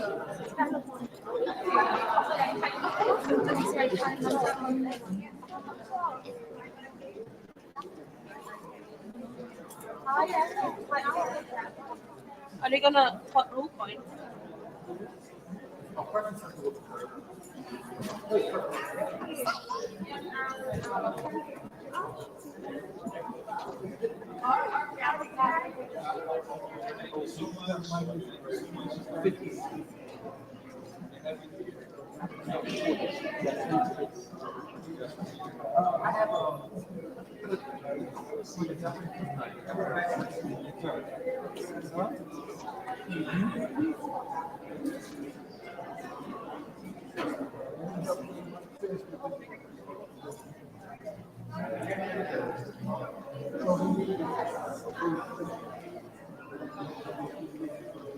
They give roses.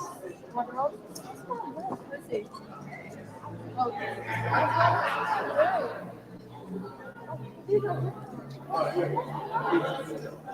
I'm a creature of habit, baby.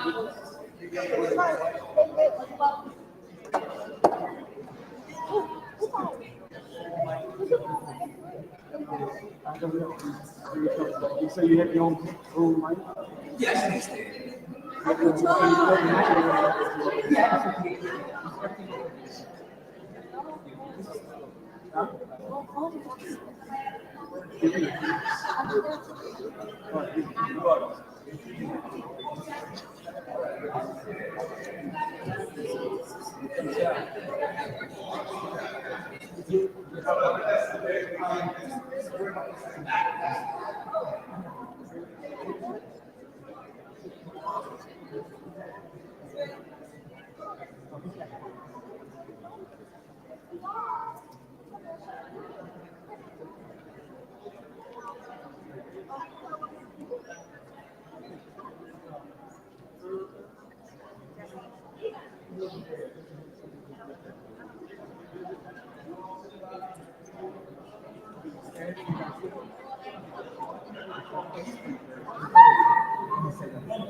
There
you go. This is already plugged in.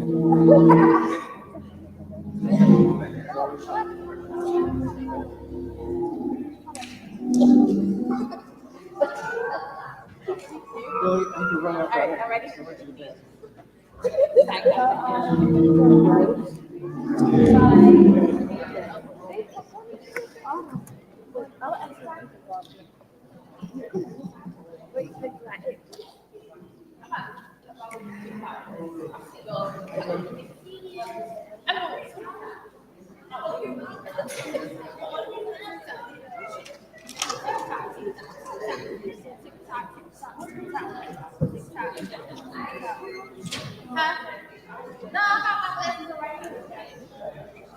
Wait, Anthony, your sister? I don't think this is her. Why y'all always trying to have people on here? Because y'all forgetting y'all flowers.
The saxophone player.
Let me ask you a question. You put the phones on. You put the heads on these phones? Drummer did? I mean, it's cool. I was just wondering if he had any more dead ringers. Yeah, I don't know. You don't know? Okay. He told me to put new strings. Well, that's good. So I'm gonna see what this gonna sound like. Put these on these.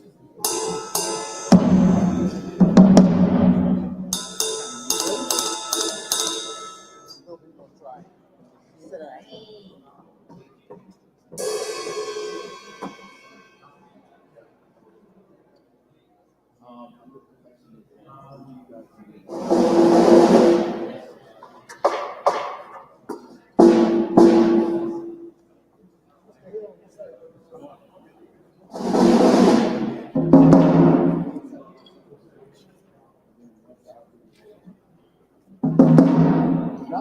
say that so much.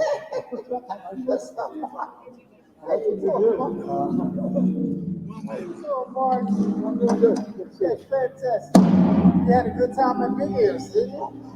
You had a fantastic time, don't you? That's great. I think you'll beat it. And Evan Laurie, I see you. This summer, Evan Laurie. That was beautiful. He called me. Just to say hello. And I wanted to say congratulations him being at Big Ear. And I said, yeah, I seen some of the concerts. He said, where? Did you see that? I said, look on Mark Feldman's page. It's on there. Like I recorded 2 whole things. Yeah. They came out pretty good. Some of the stuff didn't come out that way. Yeah. Always. So you went around with the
What's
up?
Let me see. Let me ask somebody else. No problem. Listen. Let's see what happens. When you guys get ready, I'm going to turn this mic on, but it's up to you to take this and put it where you Right, because my sound is going to pretty much fill the room up. Okay. But this is yours. All I'm doing is turning it on, and you'll know what the position is. Position for the sound.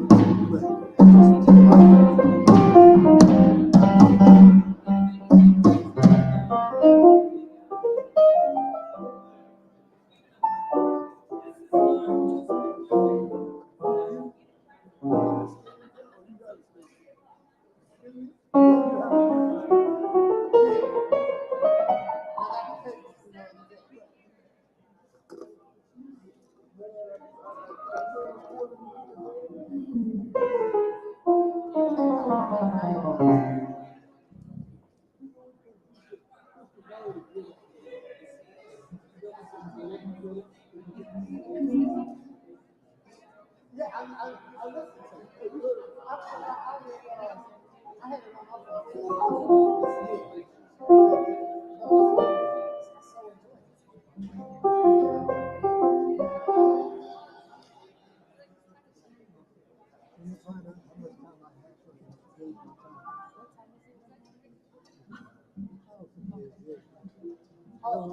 on my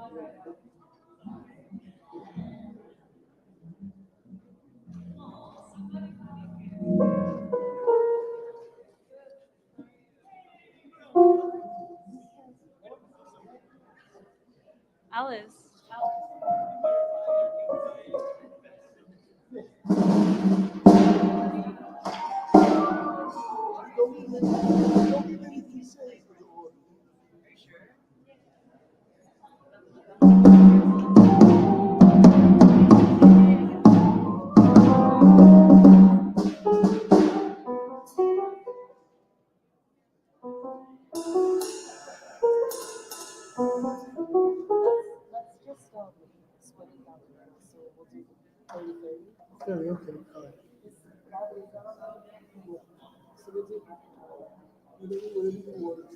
Okay, let's do that, and you guys can run this a little bit later.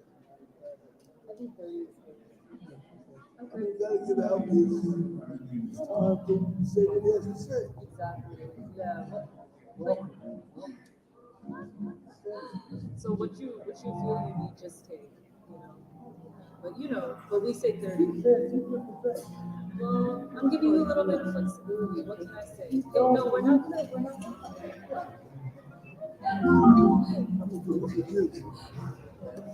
okay.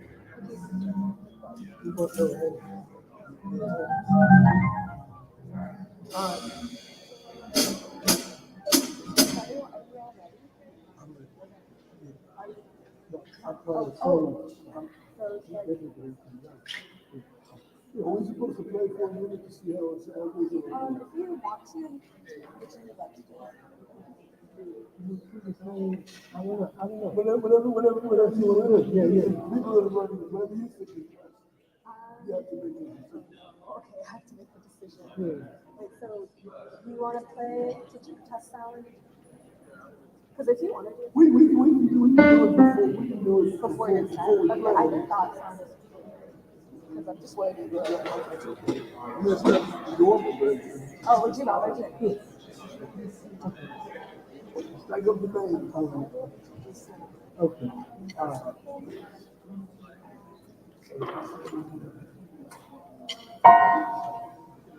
Okay.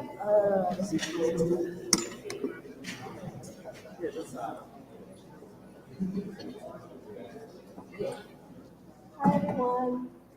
Oh, that one?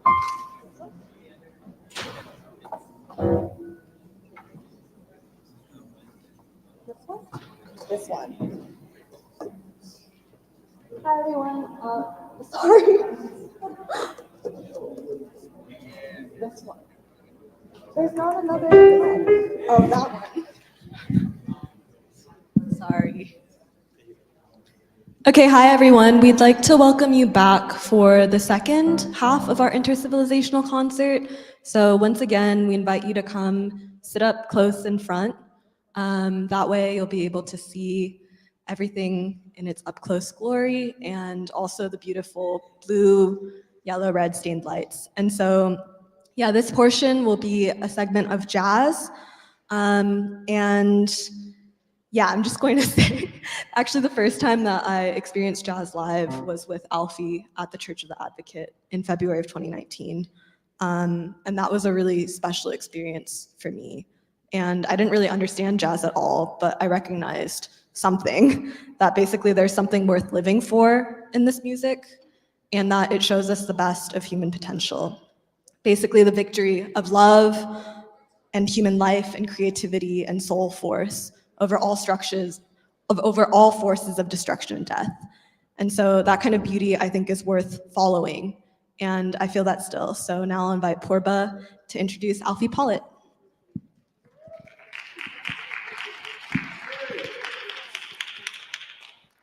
I'm glad to have this honor to introduce Alfie, a great artist and a beautiful human being who, especially us young people in the free school, feel very privileged to know and be close to.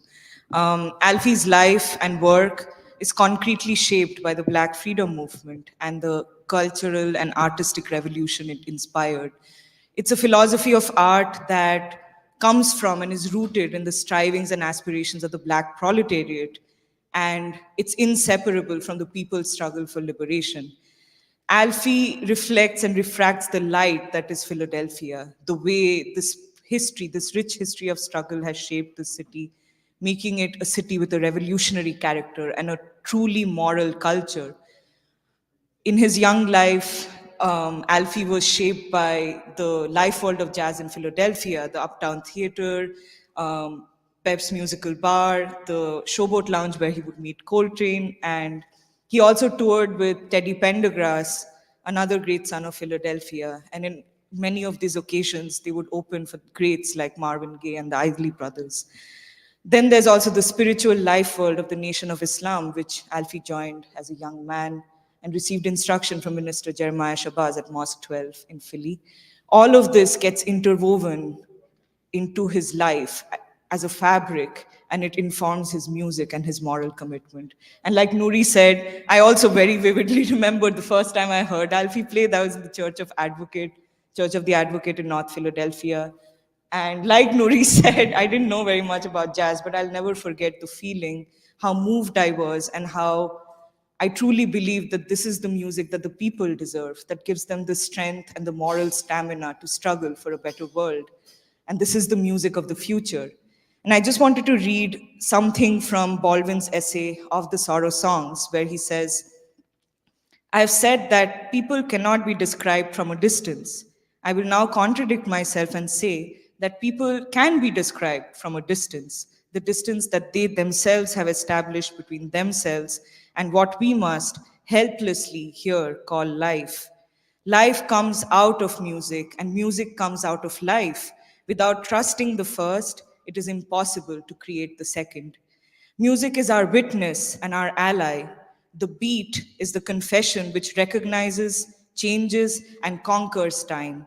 Then, history becomes a garment we can wear and share, not a cloak in which to hide, and time becomes a friend. And then I want to read another part, which is about jazz and the creation of jazz specifically, where Baldwin says, the music called jazz came into existence as an exceedingly laconic description of Black circumstances, and as a way, by describing these circumstances, of overcoming them. It is a music which creates, as what we call history cannot sum up the courage to do, the response to that absolutely universal question, who am I? What am I doing here? If you survive, as for example, the sociopath Yardbird did not, as the junkie Billie Holiday did not, you are released onto the tightrope tension of bearing in mind every hour, every second, drunk or sober, in sickness or in health, those whom you must not even begin to depend on for the truth, and those to whom you must not lie. A tremendous price had to be paid for this music, but it also carries a promise for the future, a promise of the light of truth, the knowledge of who we are and who we must become if we were to win the future. And this is how we see Alfie as a guardian of that truth, a guardian of this tradition that can make of us, each one of us, men and women who are honest and fearless and striving, prepared to sacrifice for what is right and moral and to win the future. Alfie carries this tradition in himself, and for us young people, it is an inheritance that we must strive to become worthy of. And so, without any further ado, Alfie Pollitt.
Thank you so much, Alfie.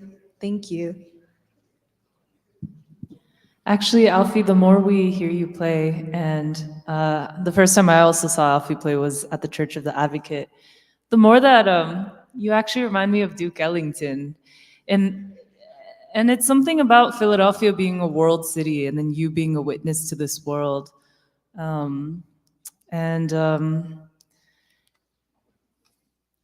Yeah. Yeah, I feel like these concerts are long, but I think the order is always right, where like we've gotten somewhere and now, I don't know, there's this Baldwin quote where he described the role of the artist and he said, what you have to do is make it possible for others to live. And that's always how I feel, where, yeah, like through all of this organizing, this planning, hoping to be on time, not being on time, but trying our best, I feel like this, yeah, it sets the right note or the right tone for us to keep going. Yeah, and so now I'd like to invite Michelle to introduce Bobby Zinkel and the Warriors of the Wonderful Sound.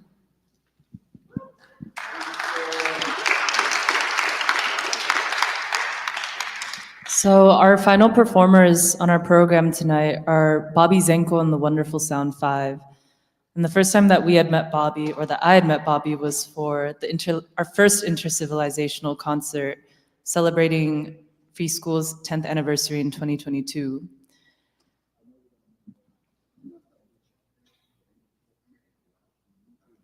So I think as Purba and Nuri and something that we have brought up today as well with our tribute to Leo Gadsden is we assert that jazz, this tradition, it belongs and it is indebted to the Black freedom struggle, which has made it what it is. Something that Tony and I were talking about just a few days ago is how much of this music was happening completely in step with the movement, and all of the albums that came out just a couple of years after the 1955 Montgomery bus boycott. And something that we ask ourselves as people who also receive this music, who learn from it, who receive sustenance from it, we ask ourselves, what does this music need to be, or what does it need to say in a moment that is not the same as the 1960s? We're not in the moment of the Black freedom struggle anymore. But I think the responsibility of jazz is still the same, that it sharply and courageously asserts that there is a future that we can reach for. And this is what Bobby Zenkel's music represents to us. Yeah, and so to bring it back around to the roundtable earlier today, we were saying that now is a time when King's triple evils, the evils of racism, war, and poverty, these threaten the world. And so now is the decisive moment that shows either our salvation or our doom. And of course, it must be our salvation because that's why we're here. But for that, we will need the music of jazz to be able to struggle and to advance for something higher. And this will have to be transformed according to King's vision for the revolution of values. And so I'll just read two quotes. King had said, "A genuine revolution of values means that in the final analysis, our loyalties must become ecumenical rather than sectional. Every nation must now develop an overriding loyalty to mankind as a whole in order to preserve the best in their individual societies." And one more. "This call for a worldwide fellowship that lifts neighborly concern beyond one's tribe, race, class, and nation is in reality a call for an all-embracing and unconditional love for all mankind. Love is somehow the key that unlocks the door which leads to ultimate reality. This Hindu, Muslim, Christian, Jewish, Buddhist belief about ultimate reality is beautifully summed up in the first epistle of St. John. Let us love one another, for love is God. And everyone that loveth is born of God and knoweth God. He that loveth not knoweth not God, for God is love." And so, yeah, let us begin.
Thank you so much.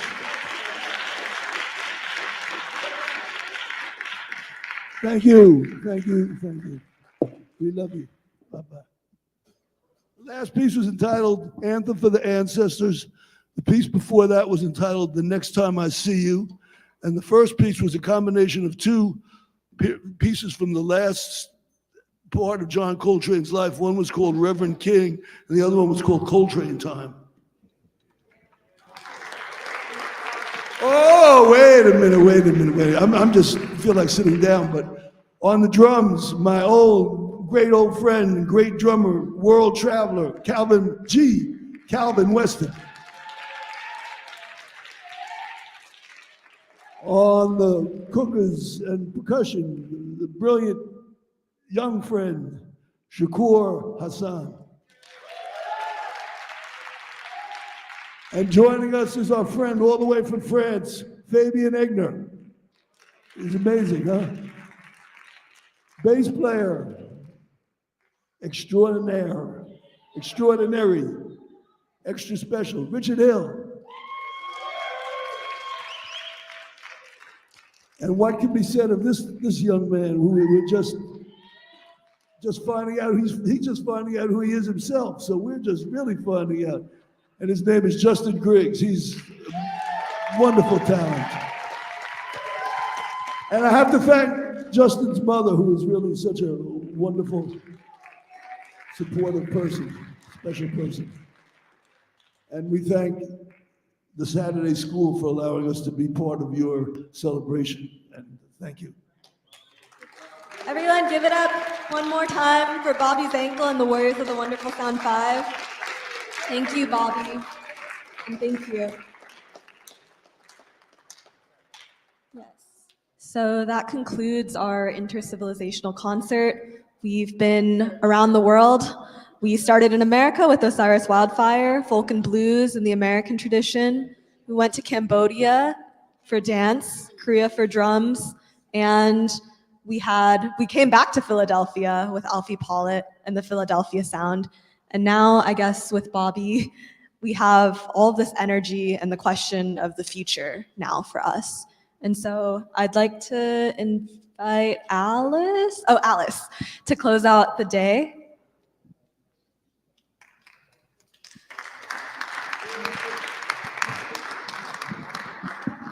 All right, thank you everyone for coming. So this concludes our event, America's Revolutionary Future, Martin Luther King Jr.'s Vision for Peace. And hopefully through the panel earlier today and also through our performances in the afternoon, that we got to see a glimpse of that future that we must create. So with that, we have dinner that's available to everyone. For those that can join us, it's free. We have Indonesian food. It's in the cafeteria. So when you exit the sanctuary, turn right and then make another right. But the conversation continues there. So thank you, everyone.